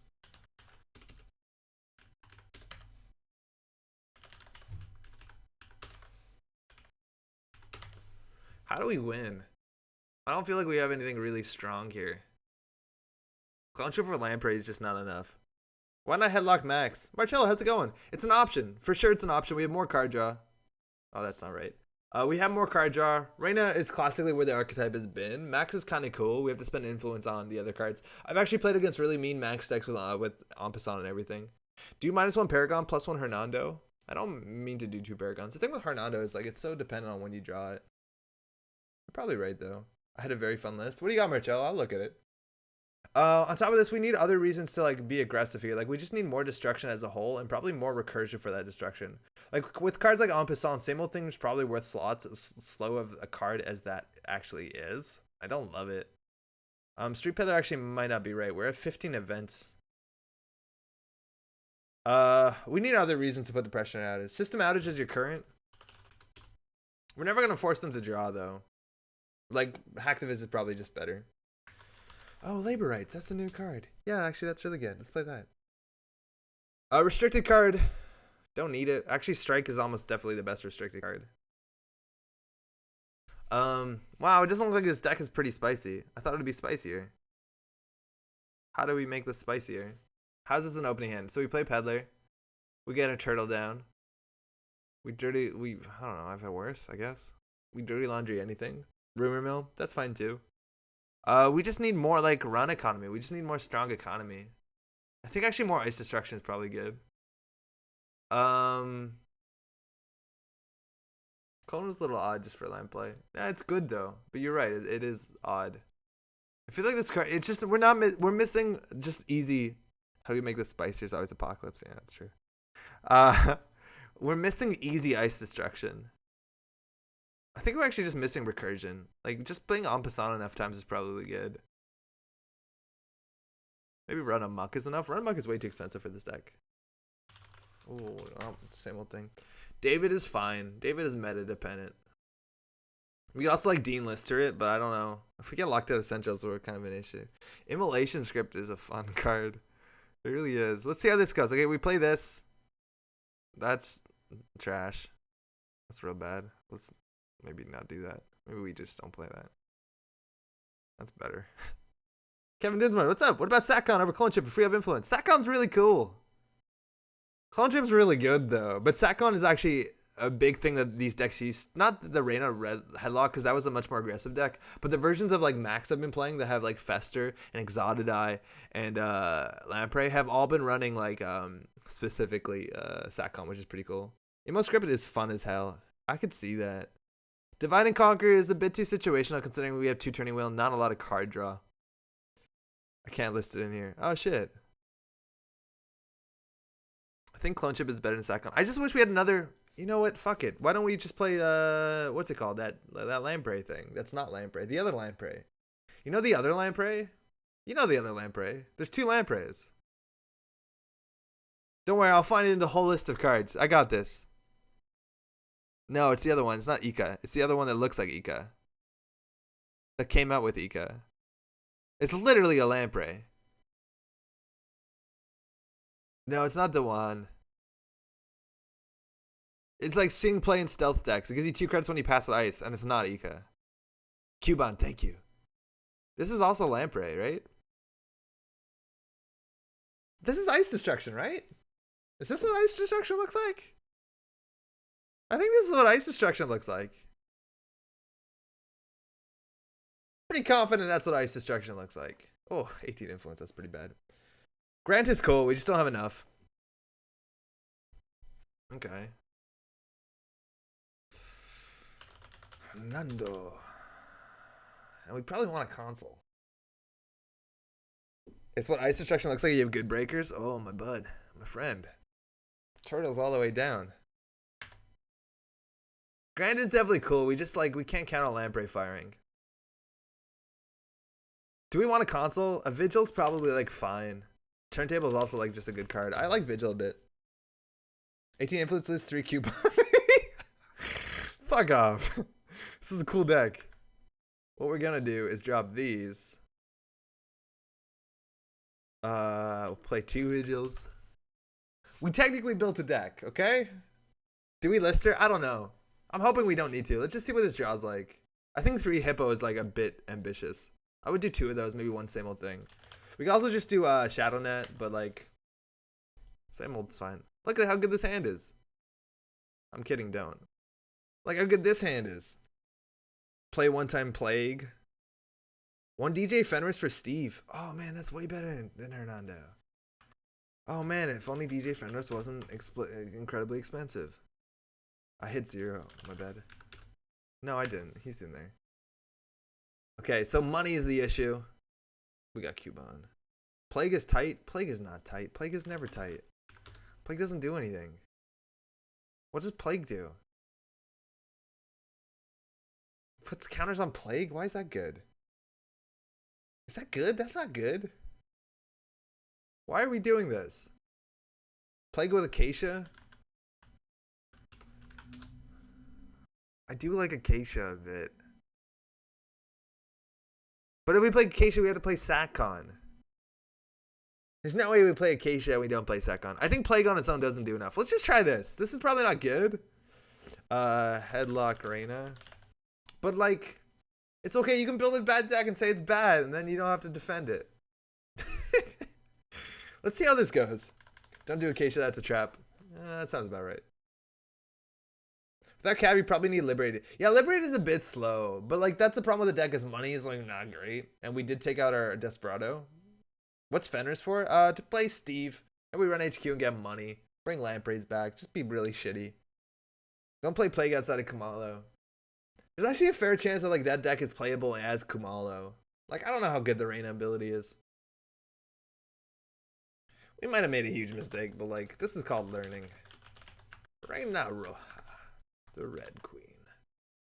Man, 3 times Cubone, 6 Lamprey deck. Good luck, Ice. Good luck with being Ice. We're gonna get into your server. Mining Accident could be like your Desperado. Fuck me, Mining Accident's good in this deck. Fuck, Mining Accident's really good. Thanks, Zach. All right, we're playing a thick old 48. Ah, shit. Shit on me. Caddy's coming back in Core 3.0 apparently. No way. That's another reason to continue swearing. That's great. I play Caddy in all my like teaching decks. I don't care what's legal, what's not legal. Do you have memory for all those programs? Heavens no. You don't need all of them. Don't need all of them. We're never installing these. They're bad. Okay, we got 48 cards. Okay, we got 47 cards.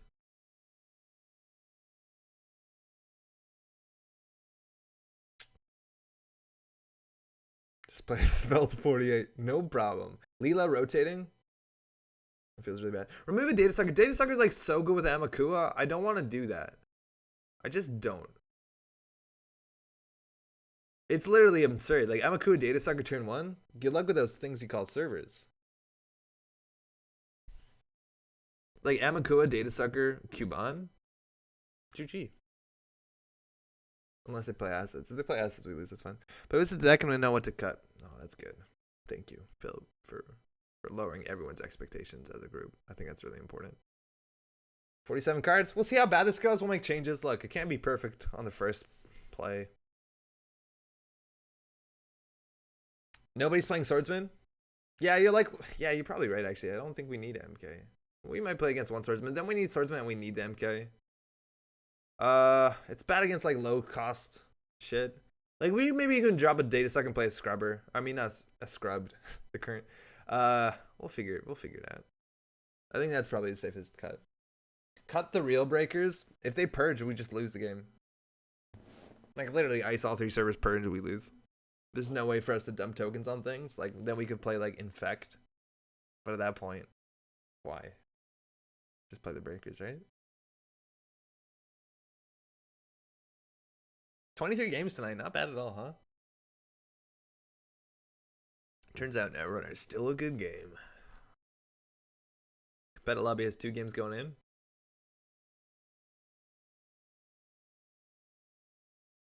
In fact, you mean Contaminate? Yeah, you are right. Is Infect actually a card? Or am I just saying Inject really wrong? No, I was right the whole time. There's a card technically called Infect. We're good. Yo, what up? Just got my R&R today. Hey, congrats, Eric. Where'd you get it from? All right, Harmony Mentech. Opening hand. Absolutely beautiful. Just like the most beautiful opening hand. Literally, really can't. Can we ask for a better opening hand? No. I don't know what a better opening hand looks like. That's it. Don't Ice HQ. Kelf. Smooshing some shit out. Playing hedge fund. Don't love that. Store in Ottawa. Oh, super cool. Hedge fund, draw, Ice HQ.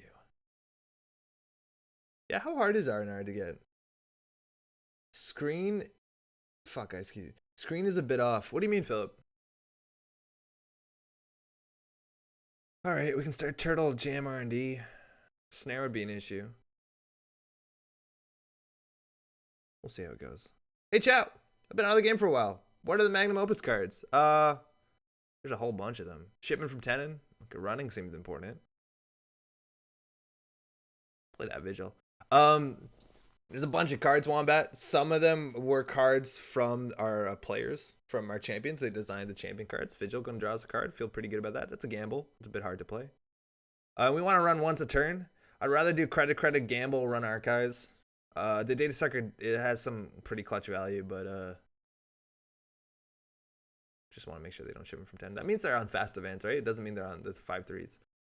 But there's cards that came out of the Magnum Opus tournament. Some of them are designed, they're the championship design cards that didn't have time to come out. The other ones are, ooh, they're on Trick or Light as well. That's going to be hard to interact with. That's a really good draw.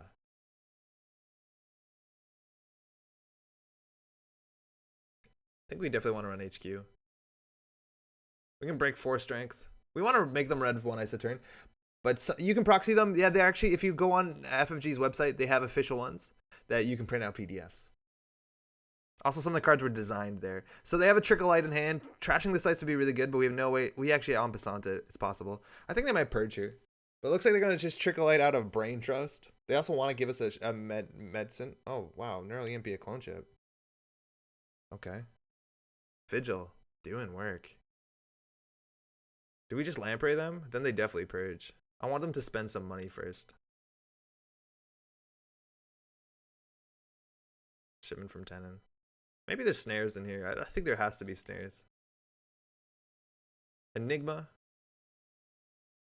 Okay, so we're not going to run anymore. Crisium Grid. Oh, that's not great. Bold move. Yeah, right? I think they just want to get a card out of hand. It seems like they're holding 2 shipments. Probably a Trick or Light if they advance that thing. So I think the Lamprey is actually pretty fair right now. Wow, Hippo's good now.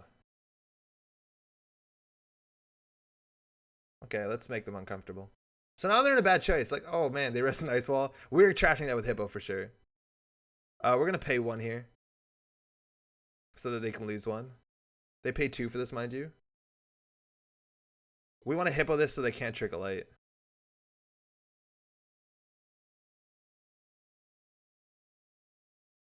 Just like really not good. Snare actually is lethal here. Brain Trust, that's good. Okay, they have to purge. We don't know if they're top decking ice. They obviously want to top deck ice. They're not purging. What's going on? They're purging now. There you go. Wish we had that clone chip. Memories of clone chip. Get a free card draw. Vigil doing a lot of work. You couldn't Hippo there? Excuse me, really? Oh yeah, we should end the run. You're right. So we traded credits poorly. You're right. We shouldn't have been able to Hippo there. We should have just ended the run. So we want to keep our shipment from 10 runs up. Yeah, we are very mean. Getting Amaku returning wheel. Yeah, this is going to be pretty bad for them. Against any fun-made deck. It's just brutal. Oh, tell me about it. Got the shipment for 10. We might actually want to check what this is. It could be a Crisium Grid. If they score anything, though, I don't care. If there was Rashida, I don't think they fire it there. Go on HQ. We want to run this last click of anything. But it's kind of BS. Yeah, they're not wrong. Inject is also really good. We'll play that so that next turn we can do both of these things. Classic Calphone, man. So we know there's a Crisium. I think we still want to go HQ, obviously. We're not getting our Vigil draw here. We can inject first. If we find a Lamprey, we're pretty good. My start turn button isn't working. There we go. Inject. We got the en passant and the mining accident. Oh, this is not going to be fun for them. It's going to be really rough for them. Shipment from Tenon. So we have the mining accident. We can also en passant this ice. Again, oh, Headlocked now. I'm feeling good. Seems like you can ignore the remote since they're so poor. I feel pretty good about that.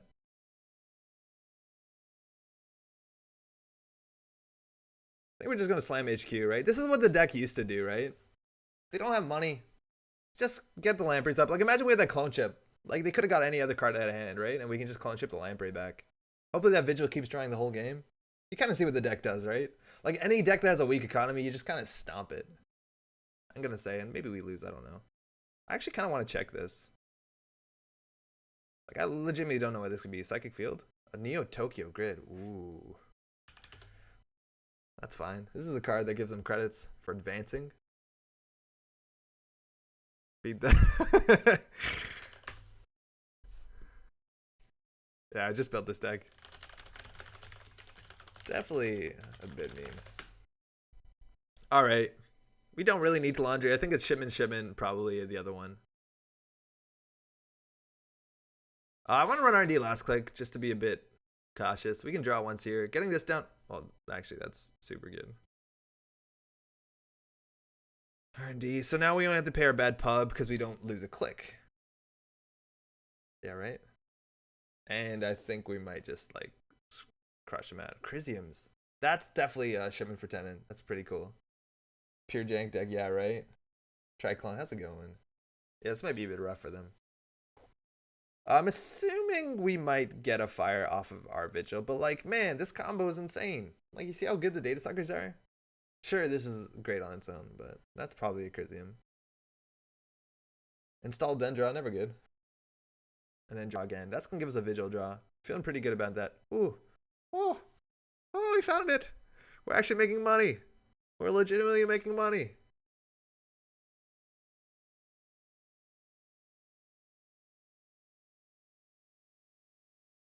Got all the lampreys. So now we have to break both subroutines, and one of them is bad pub, so we're actually making credit for running this. Vanilla, not an ice we care about. And right, this is largely what we can just do over and over again. And they have to trash that ice. A little lamprey there. A little lamprey on the back of the box. And then they definitely do lose the turning wheel.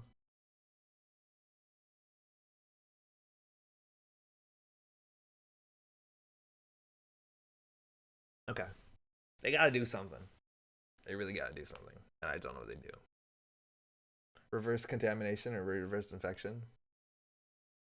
Jamming in server 5, jamming in server 6. Yeah, we'll go check some of these. We're gonna get a Vigil draw. Got the lamprey. Oh, I'm not proud about what we've become. We have become a terrible person. We have become a very shitty person. Only one credit on your last click against Enigma? Oh, yeah, that's true. My bad. Slam that lamp so good. Yeah. Oh, man. Kelf is not reacting at this point. They could, in theory, pre-res their shit if they're on 3 credits. Like, 3 credits, you get result. No, it doesn't do anything. And they're just resing their stuff spitefully. Why are they doing that? Okay, now they can't lose lamprey credits. Okay, so now we're just going to run R&D. You're right, we're credit short. Andre is become Headlock enter of fun. So we pay 2. Gain 2. Psychic field. There you go. They're out there. On 0 credits, they don't threaten anything, so like I don't care anymore. They can't fire snare. This is only oh actually no, Cubon is passed. So yeah, you're right. So we gain 2 credits for a click. Magnum Opus, my friends. Enigma. Bad ice. They can't res. They can't even res vanilla. Cost 1 credit. They're purging. Of course they're purging. Give us a Vigil draw. Oh, we're so good at this game. Oh wait, no, we can't do that. Oops.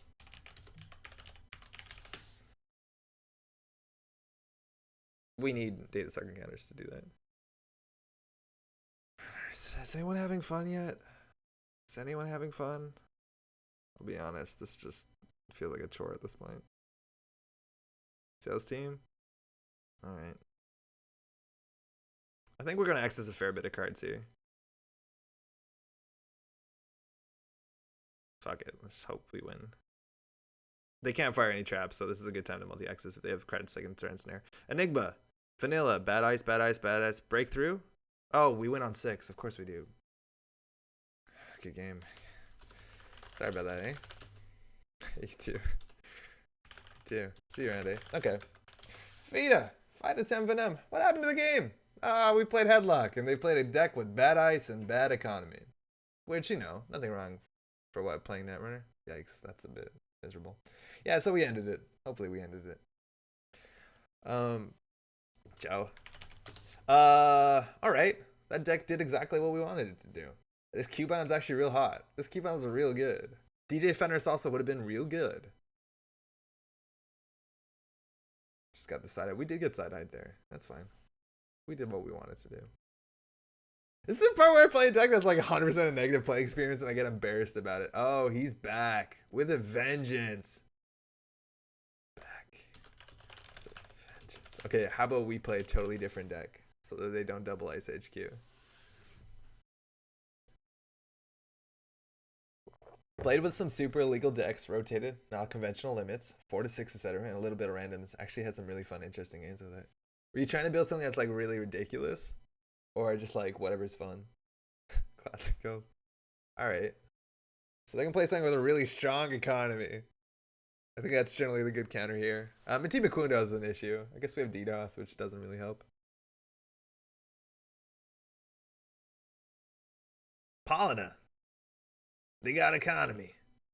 They got Polanomy. We can mulligan better, right?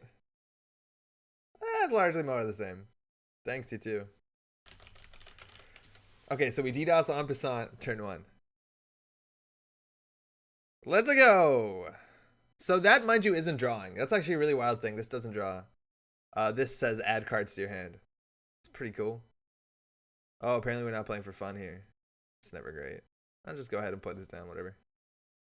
Dang, Anarcha's got such good tools. Anarch has a lot of good cards. We did a Valley meta tournament the other day. That was rad. The Valley as in like the deck. Oh, are we playing against Acid Spam? Because yeah, we're totally fucked against that. Bit ridiculous and some fun other stuff. Not expecting like 8 Keegan lanes. Just, yo, we were building a Keegan lane. What's it called? Keegan. That was one of the decks we were testing at Worlds. It was Keegan lane, Data Raven, Scorpios. It was like reasonable. It was okay. All right, so the best tech that we have against assets is Mining Accident. I think this turn is the turn where we draw a lot. We also want them to spend money. Like, oh, fuck it. We can face check this shit. We hit net damage. I don't give a shit. I've had worse. Oh, no. No. Thank you. Yeah, just draw your Mining Accident so you can contest remotes. Yeah, Zach, I agree with you. That's the best card we have. Cortex Lock. Draw 6. Okay. Into double Mining Accident. We are so good at this game. Dude, Junebug? Fuck. Yo, shit. Oh my god. That was gross. That was so gross. Whoa. Hijack router regrets. Yeah, Eric, I'm feeling you on that. Let's check one of these. They're on Junebug, so. Dream Drop Vicky. What are you doing? House of Knives. Yeah, they're not having fun, huh? The rudest man. We absolutely got him there. Just the most got him. Clicking the 5 seems smart. Oh man. Okay, we gotta give me 1 second. Valley Pack, 1 after Order and Chaos. NH kill, Blue Sun RP Max. I remember that meta really kindly. We're gonna start checking things, huh? This is a psychic field. That's a breach dome. What do we lose? Oh, we lost both copies of Turning Wheel. That's real bad. Please save us, DJ Fenris. This is also some shit trap. It's a snare. Could have died to that. Lost a lot of good things. Draw.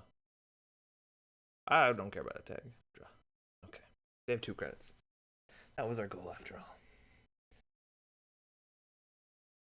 Click for 3. Think we'll draw for 3. Draw. Draw. Okay. Slow down, buddy. Stairs like the doof. Yeah, I don't feel bad that they spent that. Losing 2 of our other things is really bad. They're going to grind us through every single trap in the game, though, which, you know, is an issue. We give them the Paul and the money, obviously. Let's go see what this is about. Only 24 cards left in our stack. We might actually just mill ourselves. We're on Passanting that. Brain Trust. Oh, man, we're so good at this game. Do we have anything that we can intelligently clone chip in? No. Literally no answers. Back channels. Yikes. We already drew this turn, so we can drew again. Pretty confident we can float a tag the whole game. Embezzle Hall of Fame. Oh, man. That embezzle. We had a really good embezzle last week. We had double embezzle. That was just like absolutely zany. Okay. 6 cards in hand. Better lucky than good. What are you talking about? What are you talking about? That's good. I don't do luck. Let's rally him up a bit. Damn, we're lucky. That's never said, right?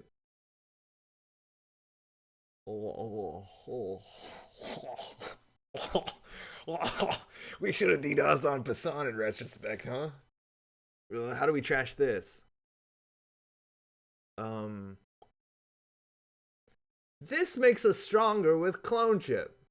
This is what we wanted. This is perfect. There's no way we can let 9 cards be milled.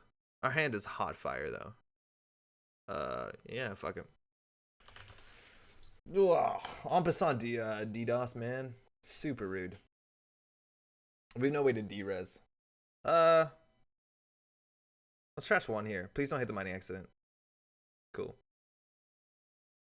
We have Data Cast, en passant, Amakua. DDoS, Amakua, Hippo. So we lost a Hippo, which is 3 in the deck? 2 in the deck. Oh, fuck. We still got one of them Hippos. So we're going to use our bad pub here. Mushin Notion. Okay. 15 cards left. There's Breach Domes in here, which, like, really does suck. I think the mining accident's probably fair. Man, yeah, we should have DDoSed that. They definitely are running some amount of good ice. The problem is, like, there's no good server anymore to run to get Amakua counters. Bet they're on Arc Lockdown? Yeah, we install that for 1 credit. Like, whatever. Did we draw the beginning of this turn for free? Yeah, we did. So we can draw again. I'm at the point where clicking the tag seems reasonable. Oh, that's really good. We don't have a replacement effect for archives. That sucks. Syncopate, what's up? You'll be fine. Clone ship online. Yeah, we might be fine. Mushin. Back channels.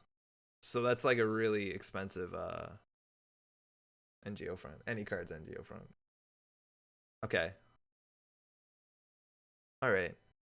All our heat breakers in the bottom 14. That's bad because we have to draw into it. Obviously can't let that fire. This does 4 damage. What is this? Ah, this is hard now. The best play is not to... Oh. The best play is not to play anything.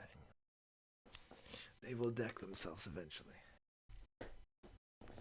They are decking us slowly with their own vigil. Fuck, can't play this card. Maybe I'll just take 4. Purge 1.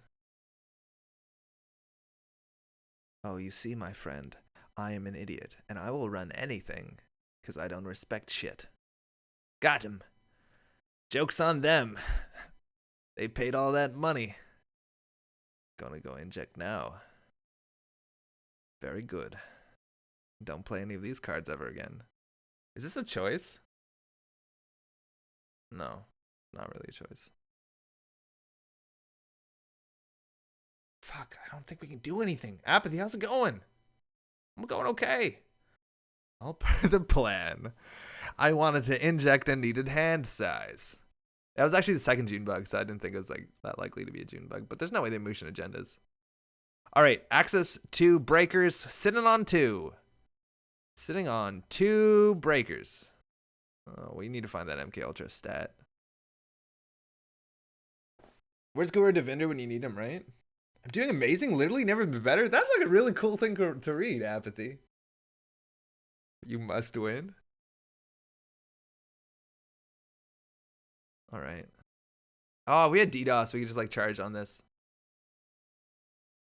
Zach, I'm with you on this one. Can we now fill up MU? It's really difficult because all our things, like we don't want to draw, and anything we trash, we can only install it if we hit the proper type.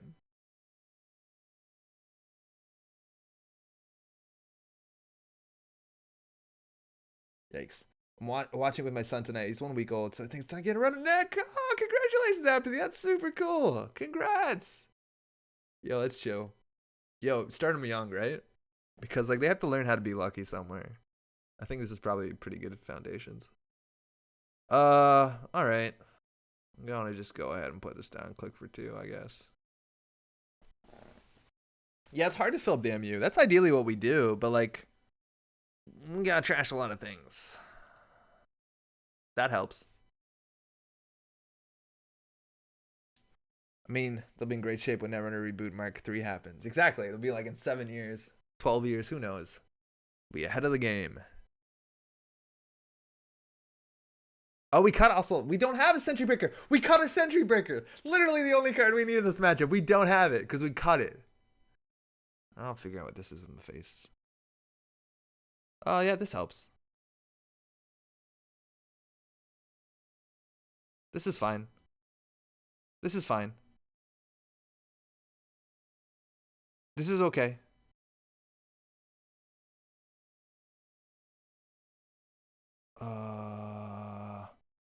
Fuck. We have all the cards we need. How does this help? What are our options? So we can actually literally fill up our MU. But then they purge and then we don't have our MU filled. I don't think we have to do anything this turn. All June bugs are out. There's no reason we have to run that. Running that was actually really dumb in retrospect because, like, they have a lot of work to do. They're also on Obacadas, which is a huge issue because we only have 6 cards left.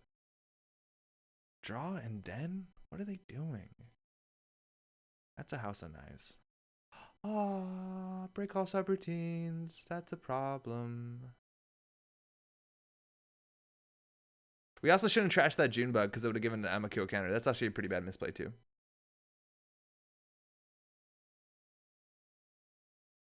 Start getting cards back with Steve. Yeah, we probably need to. The thing is, if we install all 3 of these on Run HQ and hit Snare, we lose.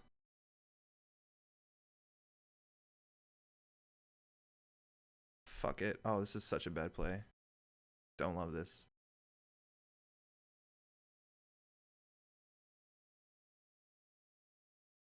Yeah, this should be on 2. 2 cards. This is technically the safest. Yeah, because they hit a neural. Oh, that's a shitty turn. Yo, Parallel, how's it going? Thanks for your message, huh? They have to. They're not purging. I'm not purging.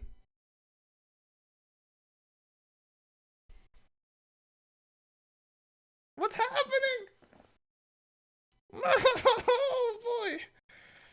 Oh, God. We don't have a data sucker. I think we're all suckered out. I think we have 2 in the heap. Yeah. Yeah. Oh, God. That's bad. That's real bad, my friends. And we have no way not to access. Oh, that's huge. That's really good. So we should actually be on 4 Amakua counters. That doesn't matter, does it? No, it doesn't.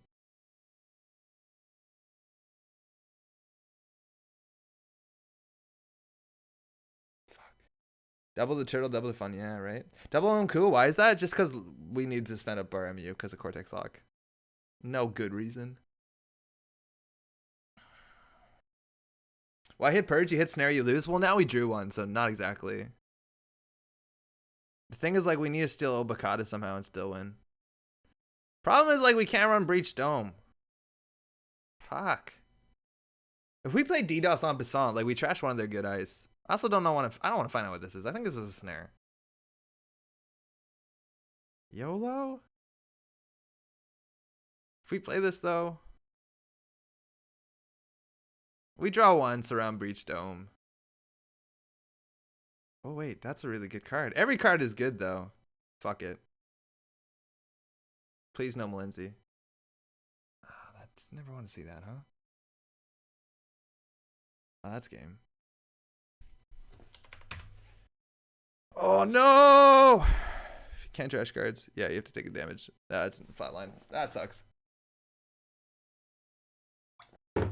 Took out a Black Orchestra. I mean, the MK Ultra that cut us. That hit us. Yeah, I took out the MK Ultra. Yeah, I took out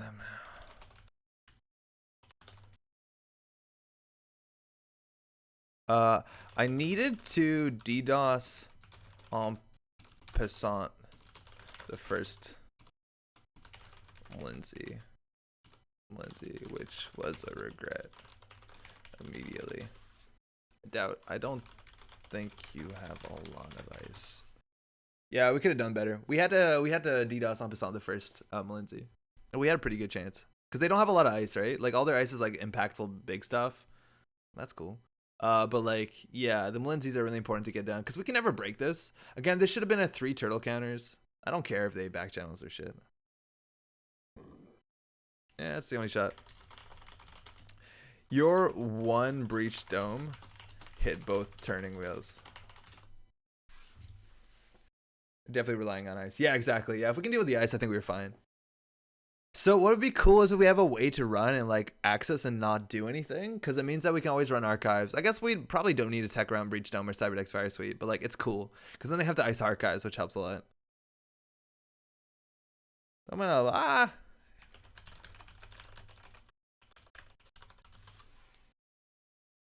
I don't rely on it.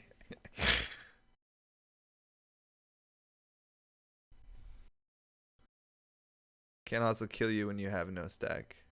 What can? Placement doesn't work with turtle. Oh yeah, right. Okay, disregard that entirely. That's good to know. Sec testing? Yeah, it doesn't work with turtle yet, right. Till I get a GFI to lure in a punitive. I have enough money. I'm not worried about money. Money's fine. Money's fine. I shouldn't have ran the second and third June bug. I don't think.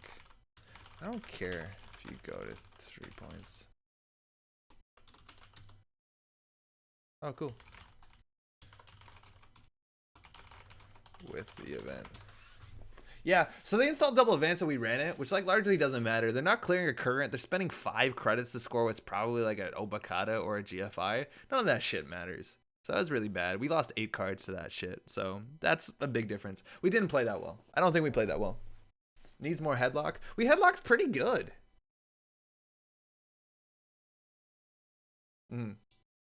Yeah, totally. Especially when you didn't Mushin. Yeah, like, pay 5 for an agenda. No, unscored Billy. I don't care. I don't think I would respect Ronan. Alright, let's get some more games in. We got another hour in us, huh? Just tuning in? Wow, you're probably like, what's that splash screen look like? It's probably good. Oh, yeah, there it is. Oh, check that out. Cool, huh? Exactly. I'm talking about Ronan. How to play against and taking like 7 games. Hasn't died since then. Yeah.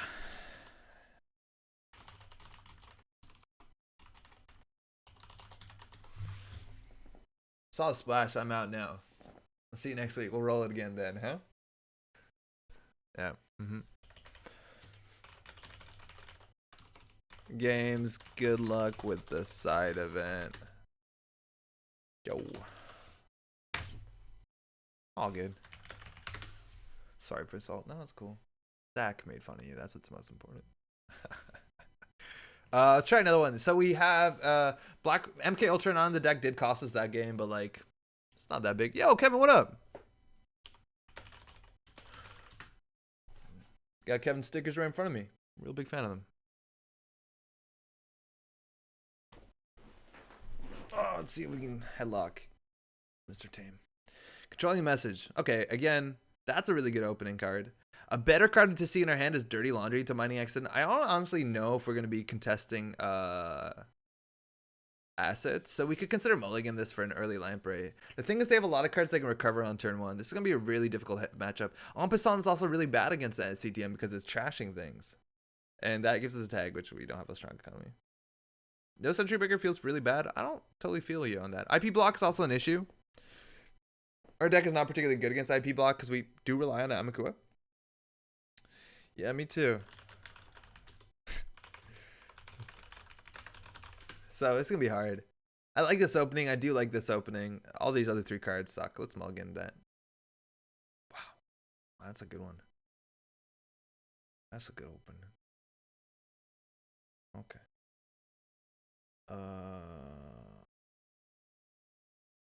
That's a good opening.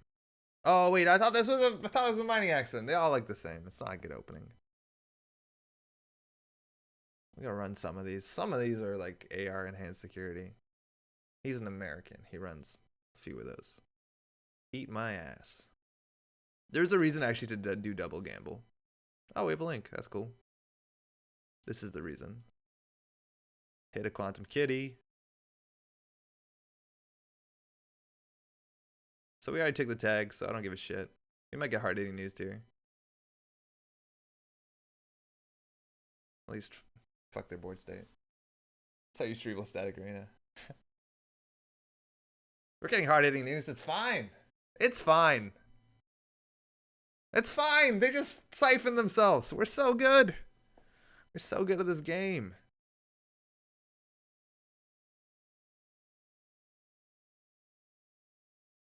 Let's go.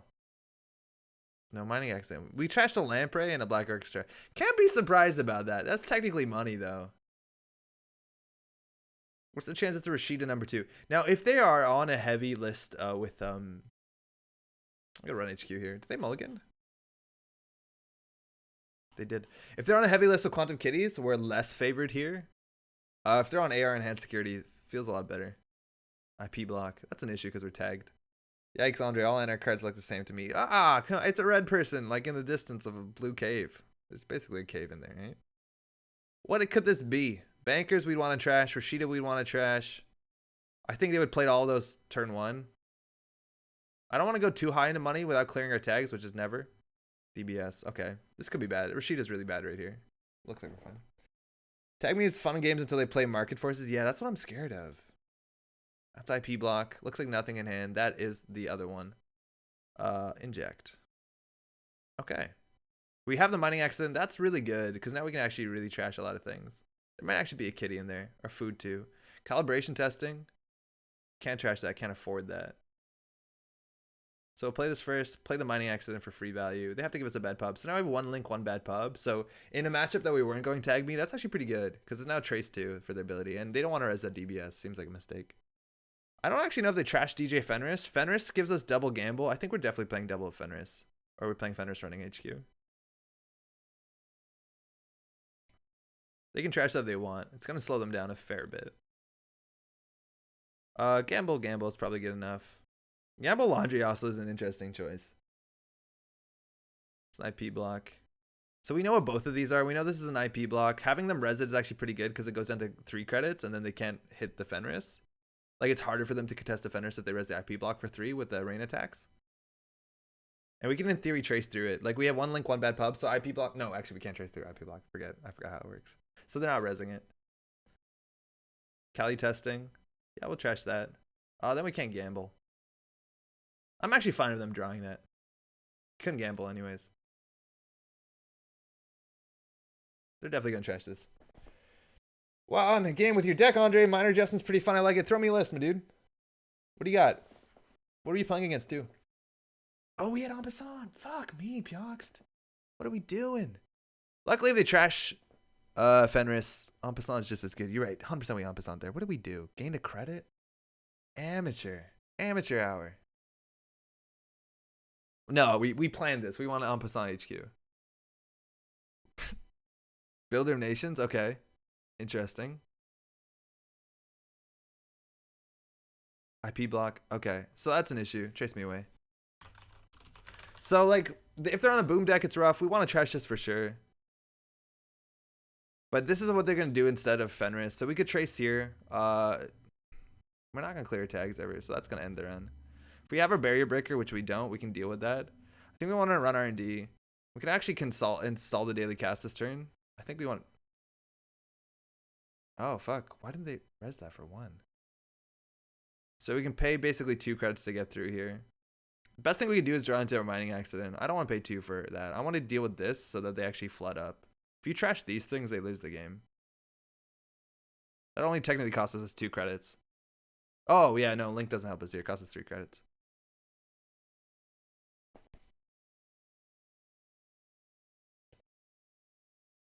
Yeah, we need a way to deal with the IP block. We only have 1 answer in the whole deck. Actually, Amakua will get through. We don't care how many tags we take as long as we keep their money down. Which is very much possible. Kev, what's up? I watched back some of your reactions during a game and made my night. Love you. Have a great night and a good stream. Thanks so much, Kelv. Thanks for the games, huh? Let's inject. We got Laundry, lost a Cubine, and lost an Amakua. That's actually a reason to I've had worse is to get the Amakua. If we Laundry to this, we're still hit by Mudbed Virtual Tour, which would suck. So I think we want to do daily cast into Laundry just to get underneath the 5 credit threshold. We still have 3 credits we can trash bankers. To QPM? Okay, that's rough. We still get a successful run, which is pretty sweet. This is actually probably another QPM. Oh man, yeah, we really fucked up with the en passants. I don't know about injecting this deck. It's good because we're on 3 clone chips, right? Like we draw a clone chip, we're back in business, and clone chip is really good with bad pub. They have hedge funds. That's rough for us. So I don't think it's the worst.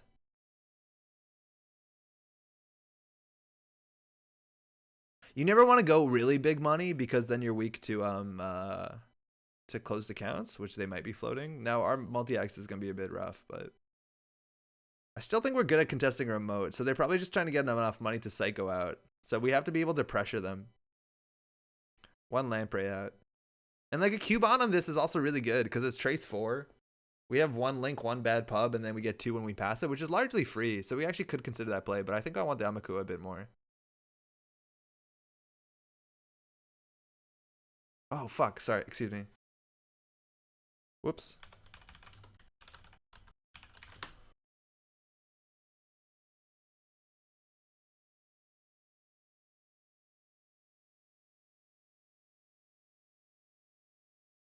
Jackson, how's it going? Want to play hedge fund first? I'm not sure I follow. If only I was Rebirth instead of Fenris, Kim would be choice here? I don't think we're going to get enough accesses. Fenris is cool.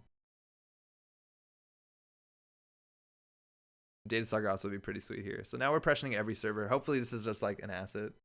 Like now we would actually want to keep a daily business show up so we can like ping it. They might have to ice him. Not sure what you mean, Jackson. Yo, Zach, what did you do to the deck, by the way?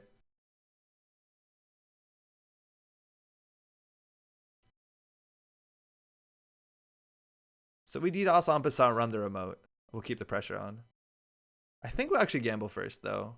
We're playing hard into Mumbed Virtual Tour, but we also know that they have 1 copy of what's it called in hand? The thing that lets them fast advance, calibration testing. Nothing good, I'm sure. I'd be interested to see. That's why they're trashing resources. Oh yeah, I see what you mean. Yeah. That's a card. Yeah, they have that one. That's a Beal. Cali testing, trash that. Take a tag. That's reasonable. Rashida got it. And then we'll go ahead and remove your server from the game.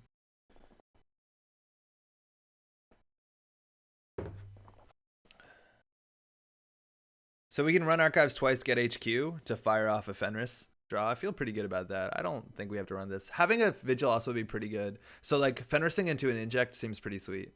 Please no CVS. They threw out an IP block.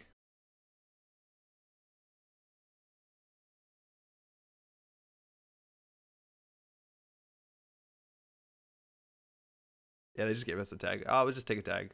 Don't worry about the chase. So Fenris fires. They might consider trashing it with 9 credits. It seems reasonable. So we can take 2 cards back. It's actually really interesting. I think we want the card draw. I think double inject is good enough. Just to get value. Could have done double gamble, but again, big money is not a bad thing. 8 turns. Oh, we got a Beal. Oh, I like that. We can run HQ again for free. Again, daily business show hasn't been firing, so HQ actually is pretty stacked.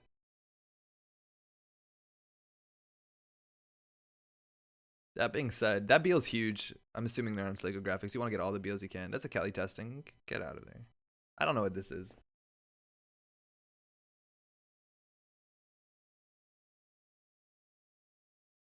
And again, I'm assuming they're on 3 quantums.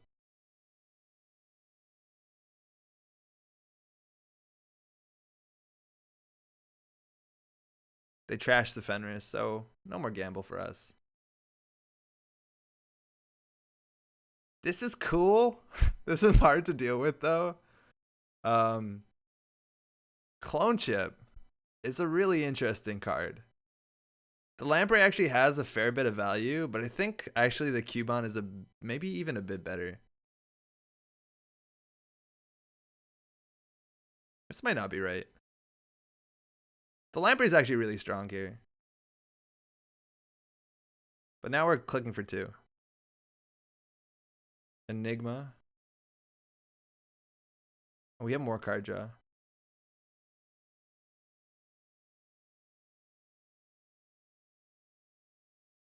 No? What's up? Oh no, what'd I do? Cubon Resistor, I think? Yeah, you're probably right, actually. We have 2 more Cubons on the deck. We'll find it. Double Enigma. There's pressure on HQ, though, because like they have to jam in a remote. Oh, there's that. Fuck, we need to deal with that. Yeah, this makes R&D really easy, and we start to see new cards.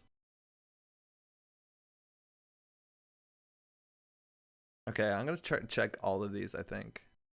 We want to trash this too. One bad pub is huge again. They're still pretty soft when it comes to mining accident. No, it's fine.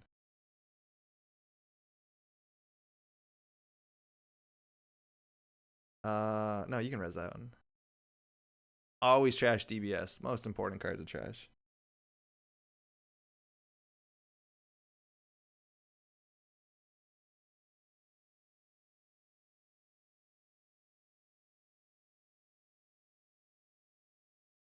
Oh, one more tag, excuse me. What's in server 4? Don't know. I'm assuming it's a quantum predictive model. It's been there all game and not been rezzed. Oh, double Beal. Oh, man. 2 cards, double Beal. Oh, okay. I'm like 100% confident it's either Mumbed Ritual Tour or Quantum Kitty. Nothing else makes a lot of sense. The fact that we also haven't hit a food yet is huge for us. Yeah, we can always hippo the IP block. That's for sure. We're never going to be able to hippo resistor because we have to break the subroutine. Oh, yeah, we have to break the subroutine. Okay, so this buys them a small window. Because we have to run archives. We can actually just run this. Well, that's I've had worse. Oh, that's really fun. Oh, man, this card is so good. Run R&D. Trace me. 1 link, 1 bad pub, 2 credits when we pass it. So we can pay 2 to get through this. And they can't really afford to spend money. Free accesses, free turtles, see new cards. If we trash something, though, we're not going to get turtle counters.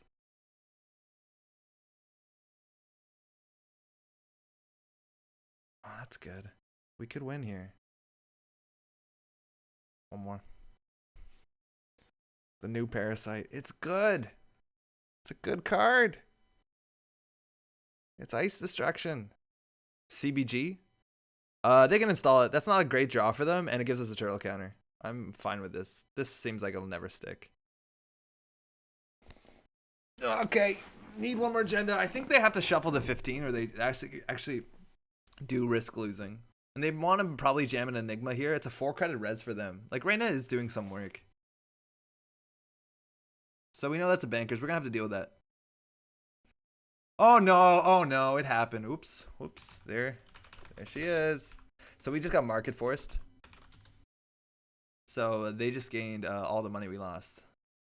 So that's 16 credit swing. Not a big deal. Going to be clicking for some credits. Bankers group is 2 to trash. That's fine. It just buys them a turn. They have a lot of money, though. Luckily, we have 2 Beals.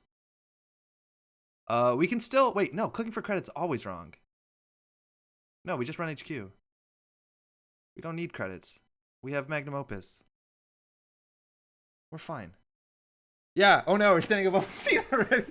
I'm glad he knows, Mad Dog. How's it going? We're playing real Netrunner. Let's go. Oh, wait. No, we can't break it. Oops. Whoops. Never mind. Got it.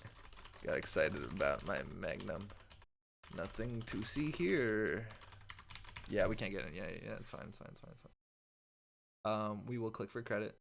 We will trash this. It's going to cost us 2 credits. Then we'll click for 2 more credits. We know this is a bankers group too, which they can res now. It's covered by Cubon, so the text is blank. Pretty good. I honestly think actually taking counters is better than clicking for credits.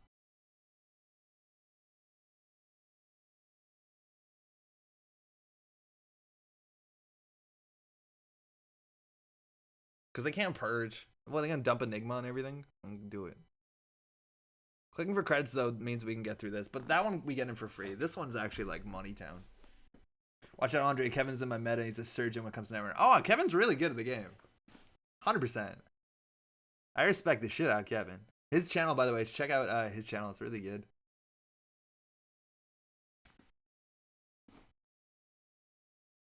He does a lot of really good explanation with like top tier players. Big fan.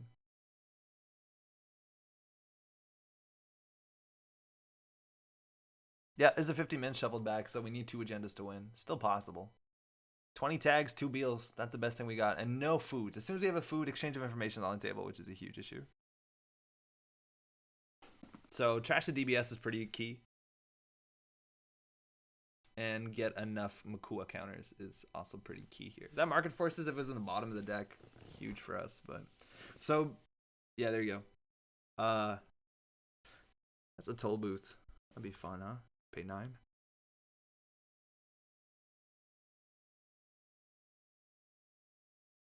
Can't just say check out his channel and tell what it is. It's the hacktivist, no? Hold on. Am I wrong on this? Is it the hacktivist? I think it's the hacktivist.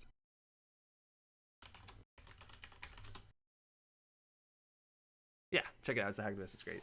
Thank you. I was scared I got it wrong for a second. Okay, now we can go HQ. We can spend our 1 bad pub. Magnum Opus for 2 tags. 2 credits for 2 tags. And an Axis. Not going to hit anything of value here. Turnpike. That's not particularly good.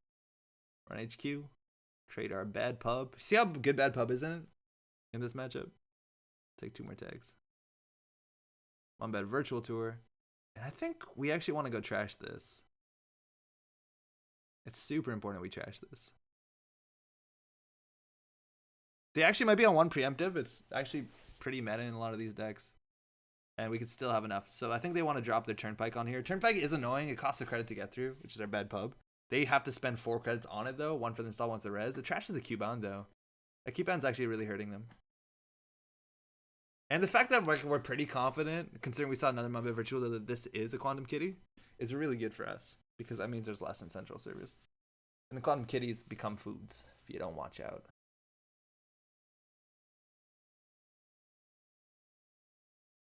They really need to ice HQ. Yeah, there you go. We'll clone chip into Cubon. It'll be fine. It'll be fine. How many bad face checks are they? Archangel doesn't see a lot of play in these decks. 1 bad virtual tour? That doesn't matter. We have no money. Res your shit. Please don't 1 bad virtual tour. Don't Archangel us. That'd be super rude. We'd be upset. It's important you don't do that. Enigma. Is my click worth a credit?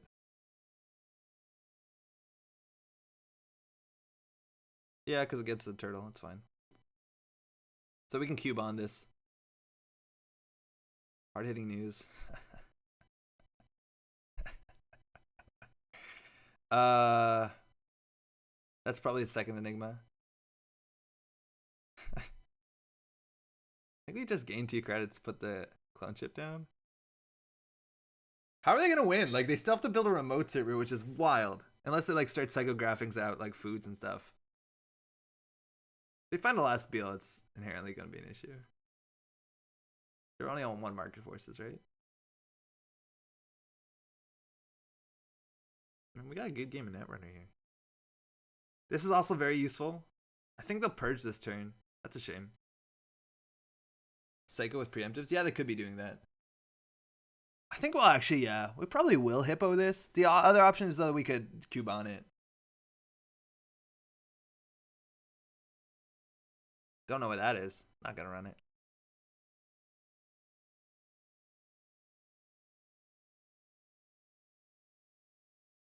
Isn't Psychographics play cost equal to amount of tags, though? It's up to amount of tags.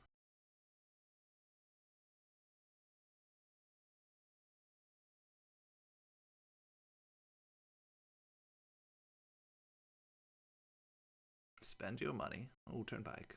We lose 1. Oh, excuse me. We take a tag. That's acceptable. So now this one gets eaten by the Hippo. So you can pay 2 credits for a counter. Honestly, not that good.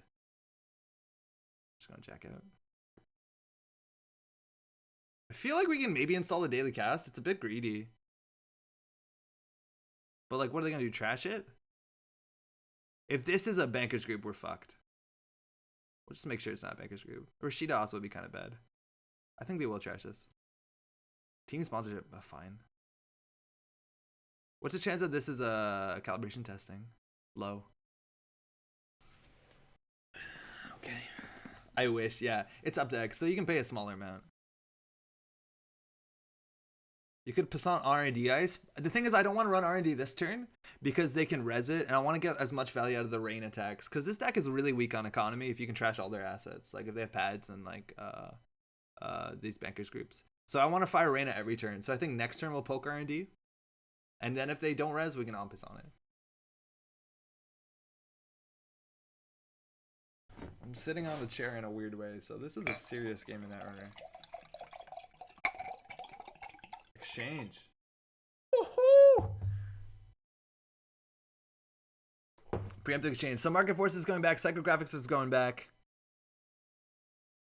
They buried like 2 cards, I think, with Daily Business Show, so that might shuffle some agendas in. So there you go. You see what they're highlighting. If they res, you can hippo it. Yeah, if we can break it. And we're going to get our cast fire, which is pretty good. So they're cycling back in some power cards here for sure. So it looks like it's money, market forces, and I assume it's going to be exchange. 1 APOC and this would be fun though. Yeah, it just fucks with our deck too much though. Market forces, hedge fund, exchange. Okay, so we called it. Seems good.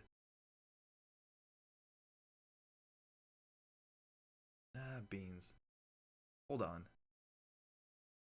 They paid 1 for that. You see, we made them pay 1. Everything matters. So we could clone chip. Yeah, we can never hippo these unless we have David, which we don't. So I think we're gonna clone chip Cuban and then go through these for free. Seems like a fun play. God, Cuban, what a card. What a card. Trace me. Again, 1 link, 1 bad pub. If we get another like mining accident, we actually make money off these resistors. What is the net? Even.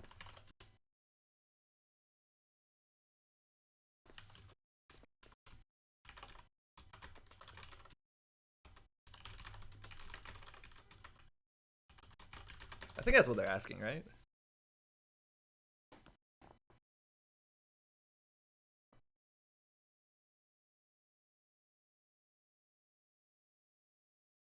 So the thing about Hippo, it specifically says break all the subroutines. Oh, excuse me, you're right. Yeah, sorry, we need 2 bad pub. You're totally right.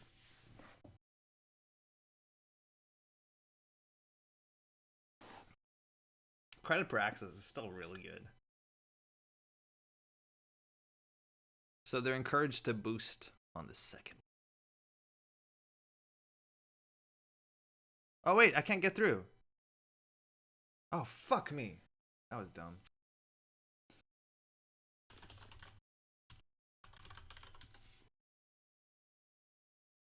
This was a mistake. I want to undo that. That's fine. Thanks. Let's go find that mining accident. Imagine I spelled that correct.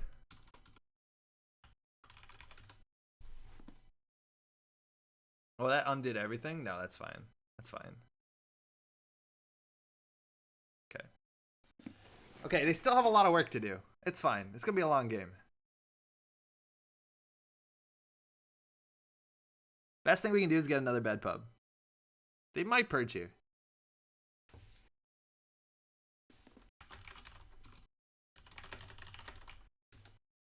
Also, Lamprey is actually really viable at this point. Right? Like, we can keep them down. It's going to provoke them to purge for sure. But, like, we get through this technically for not a lot of money. This is 1 credit. This is 2 credits. And, like, they have 4 credits. Like, they're going to be clicking for credits. Lamprey's fair. I love when they draw. When they don't have clicking to 6. Okay.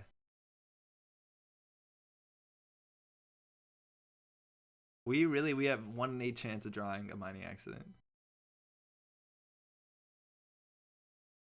Hippo turn, we'd have to break this, which is pretty good. Yeah, that's probably worth it. We don't have to make a successful run, do we? No, let's draw once. Okay, that's fine. It's a trash card.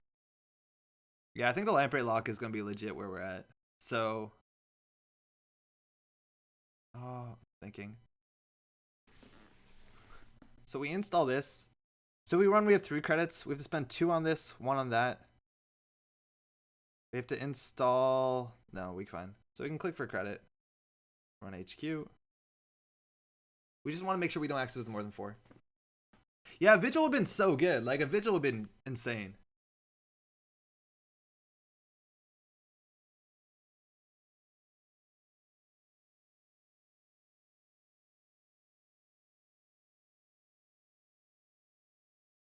Yeah, Vigil would have been so good. No.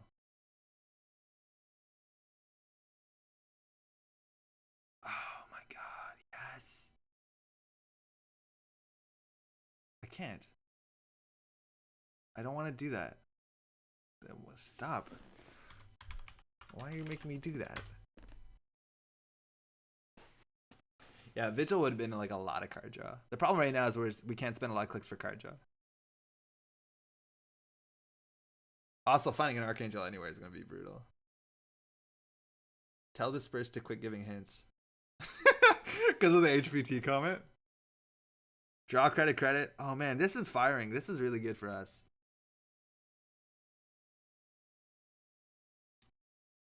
Not playable. This is likely playable.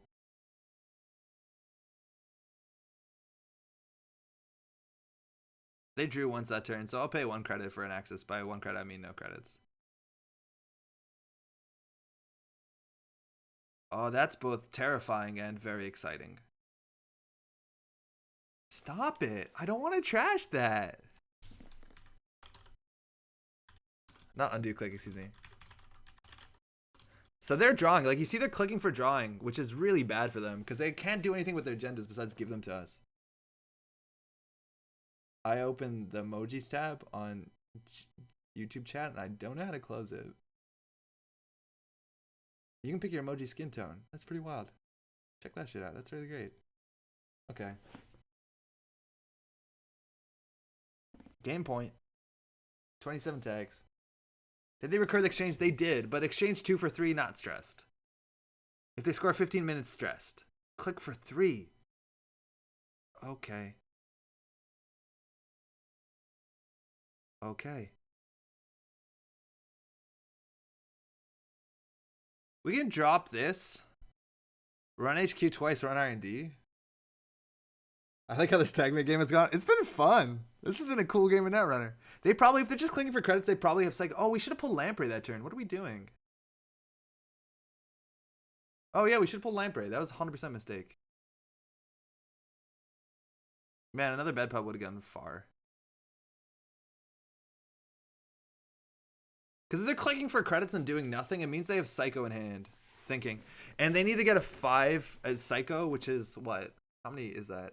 It's 3 for 3. 5 for 4. 7. So there's no reason to click for credits. Yeah, we should pull Lamprey, I'm pretty sure. I'm blown away by how well we're doing. We're not doing bad. So we can drop Turning Wheel, run.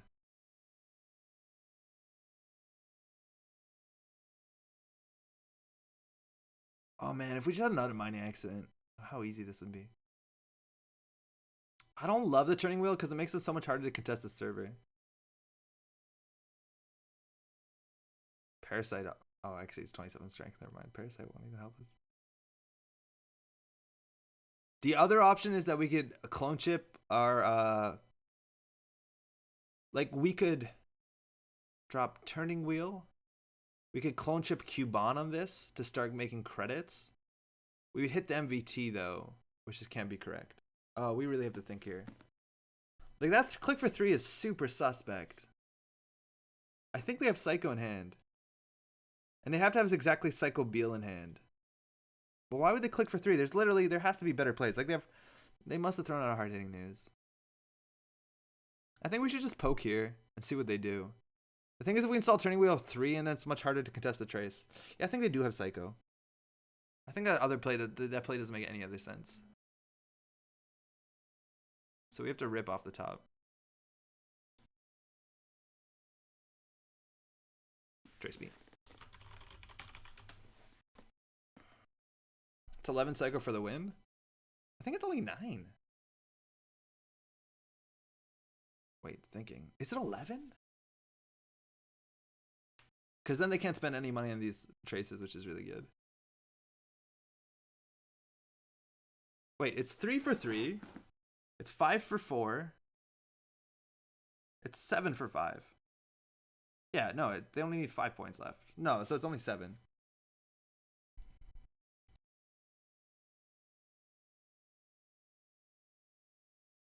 Now we have 1 link plus 5, so it's hard. Yeah, 5 points is 9. Yeah, it's 9. It's 9. It's 9. It's 9. Hey, Calf, go sleep.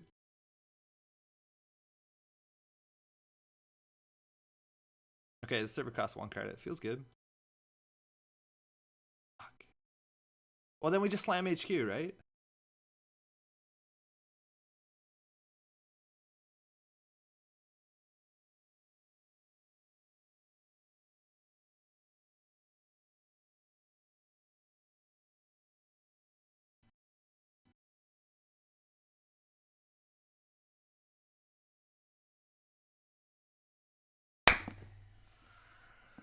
Good game. Psycho in hand. Oh, fuck. We did it. We did it. Competitive Netrunner deck. Holy shit. Oh, shit. Shit. I thought your click for credits means you had it.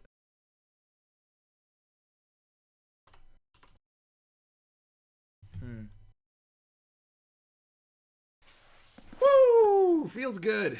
Feels good, y'all. So, all in on the operations. Building a server. Seems hard. Also, Kitty in 4, right? Yeah, we headlocked them. We did headlock them. I don't think we played the lamprey hard enough. The card draw was a bit not the best. Like, obviously, a Vigil would have fired almost all game. Next card, Vigil. So good, so good. Kevin played that well. This man, Cuban's really solid. It's 1 influence. My out is 50 minutes exchange. Yeah, makes sense. Yeah, these, if we fired another one of these, would have been really good. If we had one of these, we'd been really good. So, like, we didn't draw optimally, but we did get enough. All we needed is, like, clone chip into turtle. Yeah, sounds about right. You too. Thanks for the game. See you around. Oh, it's 11:30. Let's do one more. Hopefully it's not very long. Credits by click. We clicked for fewer credits. CTM does click for credits, though. Yeah, totally. That first turn was really good for me. Wanted a link and bad pub, and I think I can make it. Cubon helps a lot with money. It's like recurring credits, but kind of better. Yeah. If you rush mode, it's likely out of it. Beating CTM by going tag me from turn 1 is pretty impressive. It's not that hard to do, right? Like, they only have so many punishments, and if you can keep a lot of their assets down, it's pretty difficult. And we did have a fair bit of econ tags. Like, they res, what, 5 ice this game, maybe? Which cost them, like, these all cost 1. This cost 4, 4, and 5. So, I'm like, yeah, not the worst. Yeah. Yeah.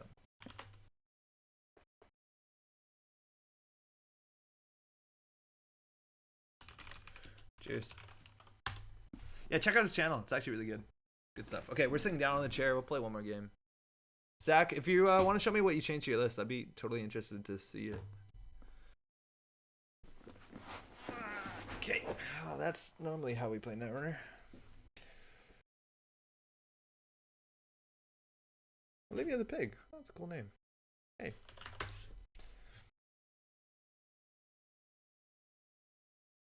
Three en passant. Here, 1 second. Ooh, money. Keep that hand. That's good enough. So that's a scary matchup. Generally one that wants to tag us. So having a Kami is pretty good. And opening Lamprey would be pretty good. But we have enough money and enough card draw that this is worth keeping. So this is what Zach has changed. 3 en passant, 3 inject, 3 Eyewears, 3 mining accident, laundries, gambles, 1 knifed. We're at 2 hippo, 1 paragon, 3 Cubon, 3 lamprey, 3 amakuas, 2 eaters. Seems reasonable. No other breakers. Cast. You're on liberated, which I actually do like on 1 turning wheel. How do we get 22 tags? Tobo, what's up? Playing against CTM. That's what we do. Hostile turn 1, 13 credits. It's scary, but you know what? We're dumb. We're gonna interact with them, which is probably the mistake. But this is not a matchup which we will survive going tag me with. Stop scrolling down. They kept. Okay. Don't feel like we need to play the data sucker. Mining accident, not that good. I don't want to interact with them. We really don't need to, but we don't have a strong economy. We need to find a lamprey. That's a really bad card. We pay 2, they gain 3. Not playable in this matchup. That's the card we wanted. I just clicked for a credit. There's no way we play Mighty Axe in this matchup. Is Lamprey good against the outfit? Feels like they can bounce back from 0 fast. They can. It does something, though. Like, it's the best card we have if we want to run HQ besides Dirty Laundry. But you're right. Like, they just play too big to fail. Well, we're probably not going to do well here. We really need a turning wheel to work for us.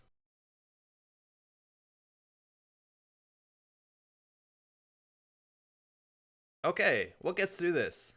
DDoS.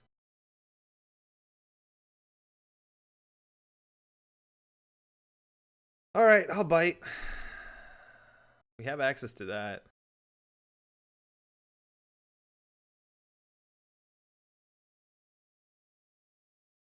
Surveyor? That's a restricted card. We've already ran once. Let's run again. Surveyor. Okay. Cost them 2 credits. So now they have an option here. Purge. Their Fortune agenda isn't advanced in the server, so it's kind of tricky. That being said, they can always advance it as clicking for credits, which basically undoes the Lamprey, so we're getting a nice on HQ. It'd be cool if we were able to throw out the Black Orchestra. We didn't get punished this turn, so we might not gonna get next turn. Hopefully this is a code gate we can get through at some point. It's a Hortum, which there is for 5. Fire. They can gain a credit. So we can get through it for 5 credits, which is pretty low. In for a penny, in for a pound, though. No en passant in sight. This is probably a misplay. Playing this is really bad. I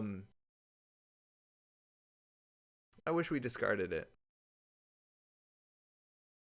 Because, like, we're literally going to pay 5 credits, going down to 6. Yeah, if they hard-hitting news us, it's bad. If they Econ Warfare us, we're fucked. We don't have an I've had worse in hand. That would actually help a fair bit. Yeah, whatever. I'm going to do it. The rain and tax is probably legitimate in this matchup. We can click for a final credit. See how bad this goes. Cubone will be good. Eventually we break this for free. Cubone, hell of a card. One influence. Here, 1 second, excuse me. Let's see if we die. We might die slowly. Double ice. Always love that when they solid ice. Only keeping 2 cards in the hand, which is actually really good for us. Drawing last click, never actually correct, but that's really good for us because it means that they're not holding onto Econ Warfare, hard-hitting news. Like, generally they need 3 card combos. Some combo of Economic Warfare, hard-hitting news, consulting visit, high-profile target. Like, you need to have tags, meat punishment. That's a lot of stuff. Let's run HQ. I'm not feeling that bad anymore now they have few cards in hand. And we want to make them res 1 ice a turn. Again, archers, not that bad. Any of these things can come back. 3 clone chips is pretty good. Not resing here. En passant top deck would be pretty sweet. Border control? That's something we have to play around. Good to know. I would not have played around that. Not a great card. This goes down to 4 credits. We didn't get punished last turn. They lost a credit on that run. We actually could have slammed. I forgot we had a Lamprey. We should have slammed that turn. Because now they can draw into the punishment. Yeah, that daily cast is so bad. We had Lamprey, I forgot. We should have just slammed HQ 4 times. If they were not resing, like, that's way better. Alright, too big to fail. They have a lot of money. That means that we want them to res. They didn't punish us last turn with 19 credits. We have 2 Link, mind you. Oh, Data Raven. That's fine. Spend 5 on the end of the run. They're down to a few cards again. I don't want to run R&D this turn. This is a really good server to get our turning wheel online. I don't also want to play the Vigil anymore because of, well, obvious reasons. Border control and survey remote. Yeah, it looks like they're playing proper Glacier. So the best thing we can do is, luckily Amakua is actually relatively good against that sort of thing. Again, we don't play this. Oh, that's really good. Yeah, we're not playing this. They're going to give us our own bad pub. Reina Roja. Real tax. 2 credits out. Real tax. So we know there's likely a surveyor on their remote. Hopefully it's on the outside. Maybe we draw DDoS, but we need to get our draw cards. We have 3 inject, 2 I have at worst left. To find our Amakua, and we have a clone chip in hand, so we can inject freely. 2 bad pub is also really good. Oh, what is that? That's probably their, what's it called? Their illegal arms facility. That's what R&D. Getting a data sucker down would be nice, actually. Yeah, let's hope they're not running Shot 3.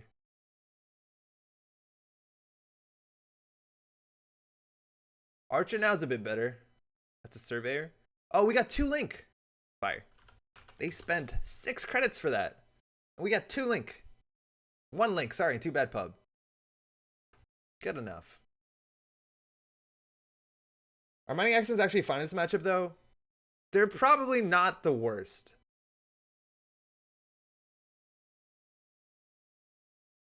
They're probably not terribly right. It helps you at a high credit total so they can shrug off their stuff. It helps us run a lot, which actually probably is... Yeah, I'll do a 5 credit swing on this just to be able to run for the rest of the game. I think you're right. It's probably worth considering. Yeah, I don't think that's a good res, Eric. I agree with you. It's another border control. Fuck, that ice is terrifying. I want to consider getting down the Vigil. Again, we haven't been punished, and we actually have more money than them. This hopefully draws. And also, if that is, what's it called? A legal arms facility. There you go. The factory. This helps us even more. It makes it sure the Vigil will fire. And now all I want to do is just jam border controls on this remote. Maybe they're even on Jinja. Oh, too big to fail again. Never mind our credit totals. So we trash this. We trash it for 4 credits. I think we need to trash this, right? Yeah, we have a gamble in hand. Oh, Econ Warfare. Oh, maybe they have it now. Oh, no, just value Econ Warfare. I'm fine with that. That's just to get around. Oh man, the Vigil got us good. So they didn't punish us that turn. Trying to make that strength good. I think we're gonna trash this. It's like a piece in our time sorts of. Yeah, it is like a piece in our time. Probably pays off better than piece in our time. The fact, I thought they were going to rush harder. Like, if they're playing a slow Glacier deck, which I haven't seen on the outfit, we get more value from this because we just have more runs, more turns. But generally, a lot of them, they just rush super fast and you don't get that much value. Okay, so border control, surveyor. That's all their ice. This we trash for 4. And then they gain 3. So it's a 7 credit swing and not comfortable with that. Raven, mind you. Just kidding. Find us an Amakua. That's fine. We found us an Amakua. Probably need to deal with this. Amakua sucker means that we can get... Ideally, we actually have 2 Amakuas. Or 2 suckers, excuse me. We can start getting through border control. Fuck, they have money, huh? No dice for the Vigil.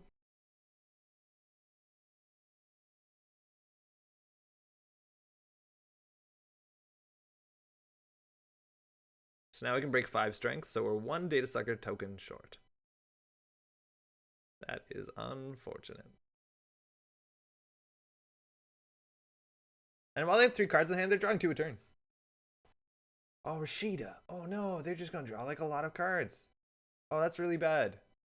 Death for the turning wheel here? I don't think so. We need to just be able to contest the remote server before anything else. Like, once we get this back up, like, we run this for pennies. Like, I don't care about the turning wheel. We're not trying to lock them on centrals. We're trying to contest their remote. Because the remote is just ice that ends the run. And we can deal with ice that ends the run. This rate of on HQ is really good for them. Okay. Now they can throw us the book. Because they have 28 credits and are holding more cards than they need. Maybe our Vigil will fire. Okay, Surveyor's 8 strength. That's not an issue.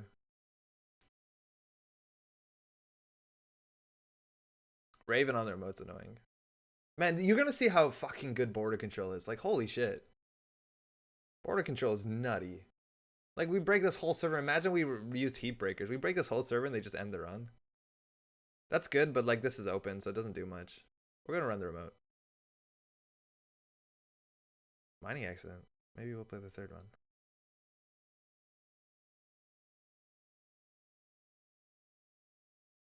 We gotta keep clicks left and we gotta run it. And they can spend 5 res and go border control, it's fine. Hopefully no Cyberdex Fire Suite. Then they res border control for 1 credit. Uh-oh.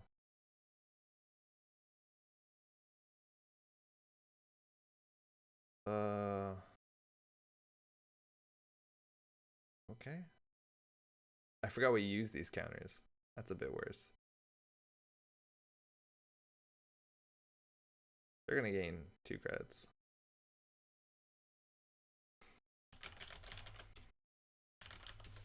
So thinking, we could jack out here so that we don't. Oh, hold on. Hold on. Sorry. Oh, that's rough. This server's rough.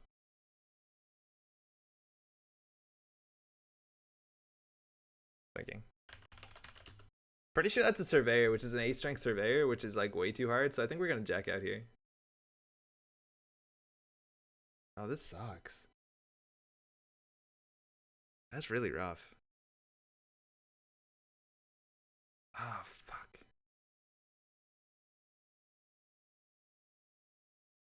We're just getting Amako counters.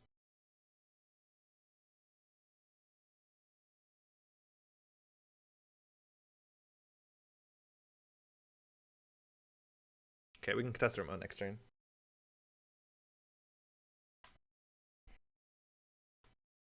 Are econs drawing up? Paperclip? Not necessary.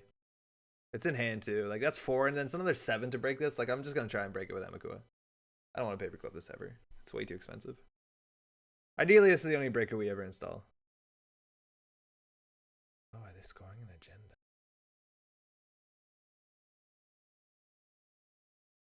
Nice. Icing that up. Smart.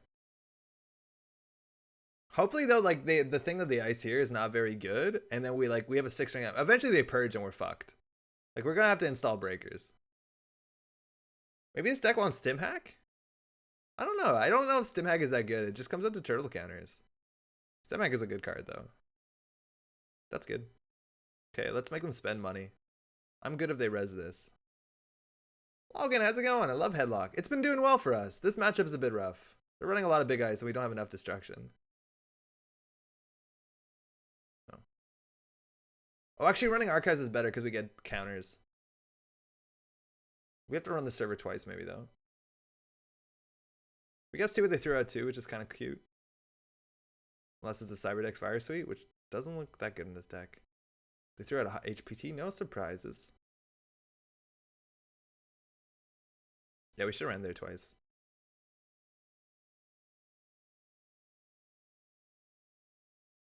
Why not kill the legal arms? It's too big of a credit swing. Cause what? Oh, actually no, we should have 100%. Yeah, 100% we should have. I forgot we had 4 bad pub. I thought we only had 2. Data Raven also border control is really good.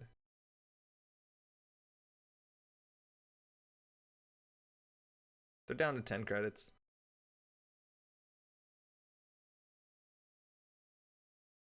Yeah, we totally should trash it. It gives them 3 more credits, which is a bit rough.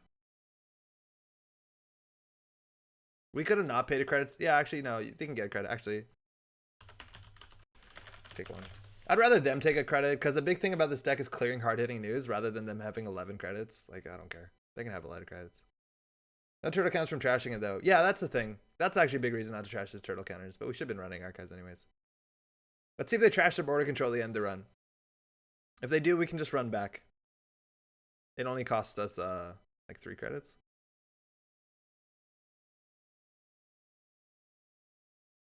The thing is, if they get an Alice for a token, we're fucked. Cost to get back in? I think 3? Maybe less. Yeah, no, it's 3. 3.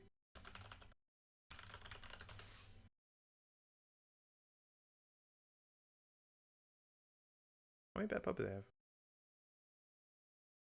Yeah, that's true. True. Let's hit the NGO front. Well, that's true. They're going to help us lock us in. Yeah, the bad pub will help us for sure. I'm going to click for credit here. Just throw out the paperclip. Hopefully they go low and we can just like lamprey the shit out of them through the Raven. That seems pretty bad. The thing is, like, the Raven Trace is bad. It's just the on encounter.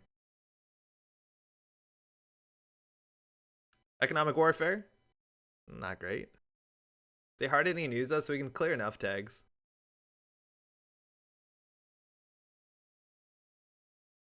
They threw a 1, right? So they have to have both of them. And they're not purging, which is really important. We're on 4 points. Or no, they're not on food. They could be on 5-3s like SSL. Maybe they just hard-hitting news us here, which is actually like, we have a link. They have to spend some money on it. Oh man, they spent 4 credits on that. It feels good.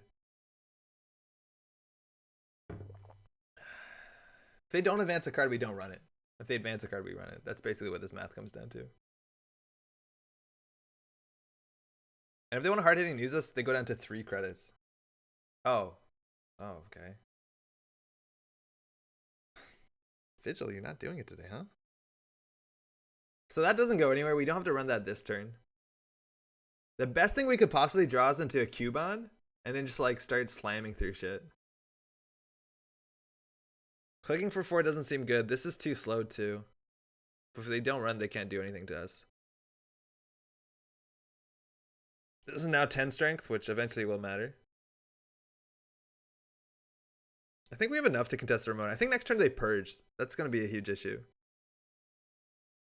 Fuck. And they still haven't hardly used us. R&D is free? I want a Cubon though. Yeah, it is free. Yeah, it's pretty free. Yeah, that's pretty good. Maybe we just win. 2, 4, 6, 7 agendas out of the game.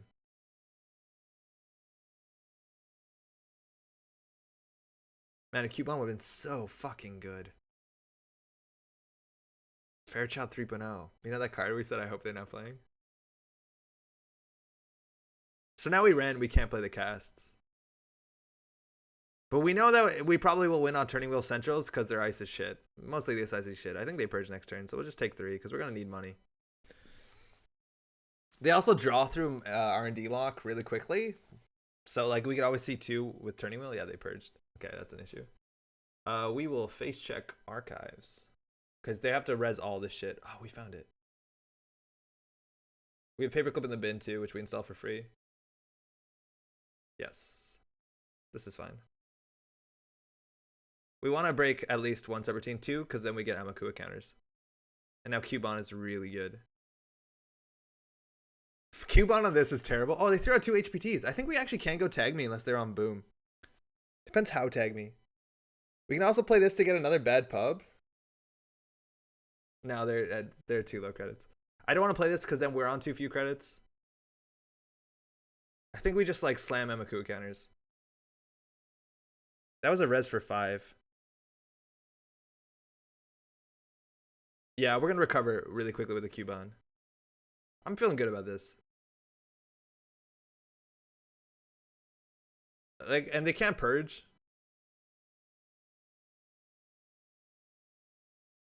How many too big to fail? I think 2. Yeah, 2. So 5 credits. Mining Accident doesn't seem very good right now. We're at what, 4 bad pub? It's probably enough. Hey Jeffrey, how's it going? Where is this online? Jinteki.net. It's by no means official. It's made by the community, but it has everything for free. It's pretty great. If you're new to it, Jeffrey, firstly, how's it going? Make a new account up there, say new player. A lot of the UI is like super user friendly. A lot of things are automated. It used to not be that way, but it's great. Just make a new player, new room, ask for help. Also ask questions if you can. Okay, we got hit by the hard hitting news. Now the thing is, if they don't have boom in hand, it's not that bad.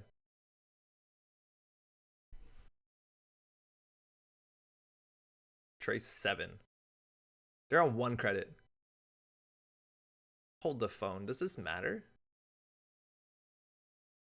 Let's see what we top deck. The last gamble would be... No, there's no more gambles. Dirty Laundry? Clone chip. Okay. So we can clear 3 tags, which is definitely enough. Yeah, I think we're just going to play slow and clear 3 tags.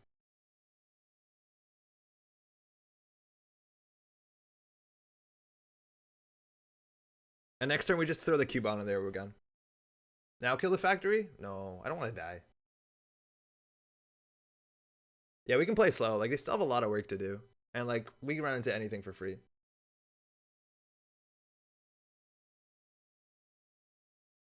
And, like, the best thing they could do is actually keep that oak down on the table. It's the best way for them to get money. Yeah, they see that. Oh, they don't see that. Why did they score that? It's perfectly safe. Unless we mad dash it, I guess. We can play the whole game with one tag. It really doesn't matter. Gotta say, though, not excited to Cubon border control. I think we'll Cubon Surveyor and just hope it works out for us.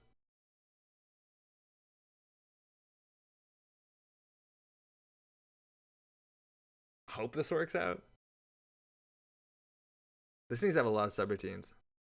Man, this card's so fun. Go ahead. Where's your Archer?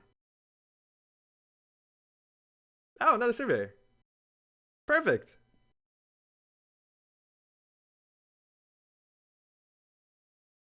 Magnum Opus, my friends. Bulwark. That's not great.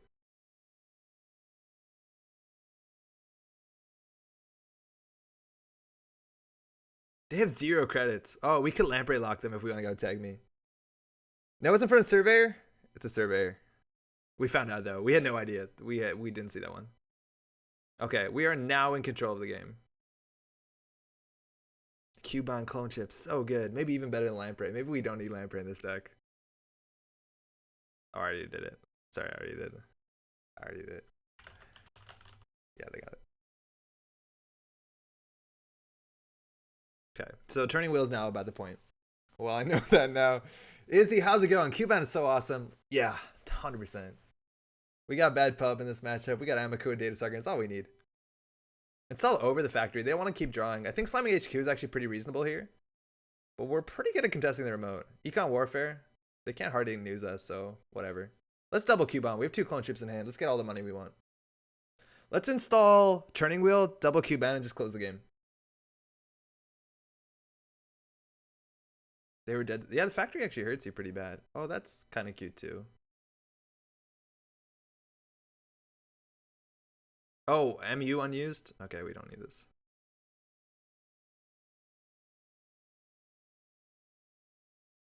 This is click for 4. Trashing the Sucker. I like the Sucker better because we know we need to clip for sure on border control. It's also cheaper to reinstall. Hard-hitting news? Seems fine. We have built a monstrous engine. Yeah, wise play by them. Yeah, I do like trashing over that.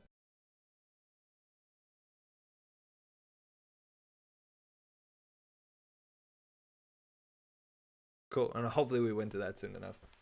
The thing about this, which is really bad, is they can install one ice to trash both Cubon, so there's a reason to not put both Cubon on a single server. We know they're not drawing ice right now, which is kind of cool. And I'm pretty sure this is double border. Oh. Yeah, we need to get that, don't we? Because then we lose to Audacity. Cool thing is that Hippo actually, oh, we're tagged. Fuck me. Chat. Rip wheel, thanks. YouTube had it. I like how broken servers look when ice has more than 3 things installed in it. Played a game with patches, another install on ice had like 9 at one point. We played a deck like that. It was really fun. Now the thing is they can't do much about this. Like we just run R&D, run this twice so that we can't lose to border control. I think we're fine.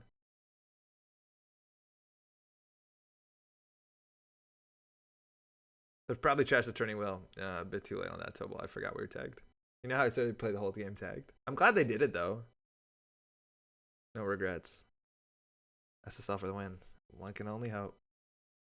Broad daylight. Oh, that's an agenda. That's good to know. I didn't know what that was. So this is a cool card. It does damage.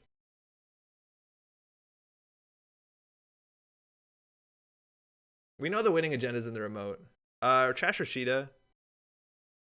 Yeah. So we need to run this twice because of border control. They can't afford to res any ice besides vanilla and pop up. So this is GG. My son's first word are, "This is fine." You're to my wife. Your son will have a great attitude in general in life, though. So at least that's cool. We can actually trash a program here. Doesn't matter. Oh, they gain 2. It doesn't matter.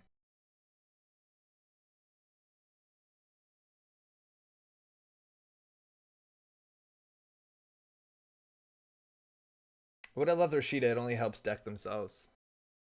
Yeah. Did we not? Oh, we trashed Rashida. Well, we're going to win anyways. Yeah, we shouldn't have trashed it. We spent 1 credit. We didn't need to.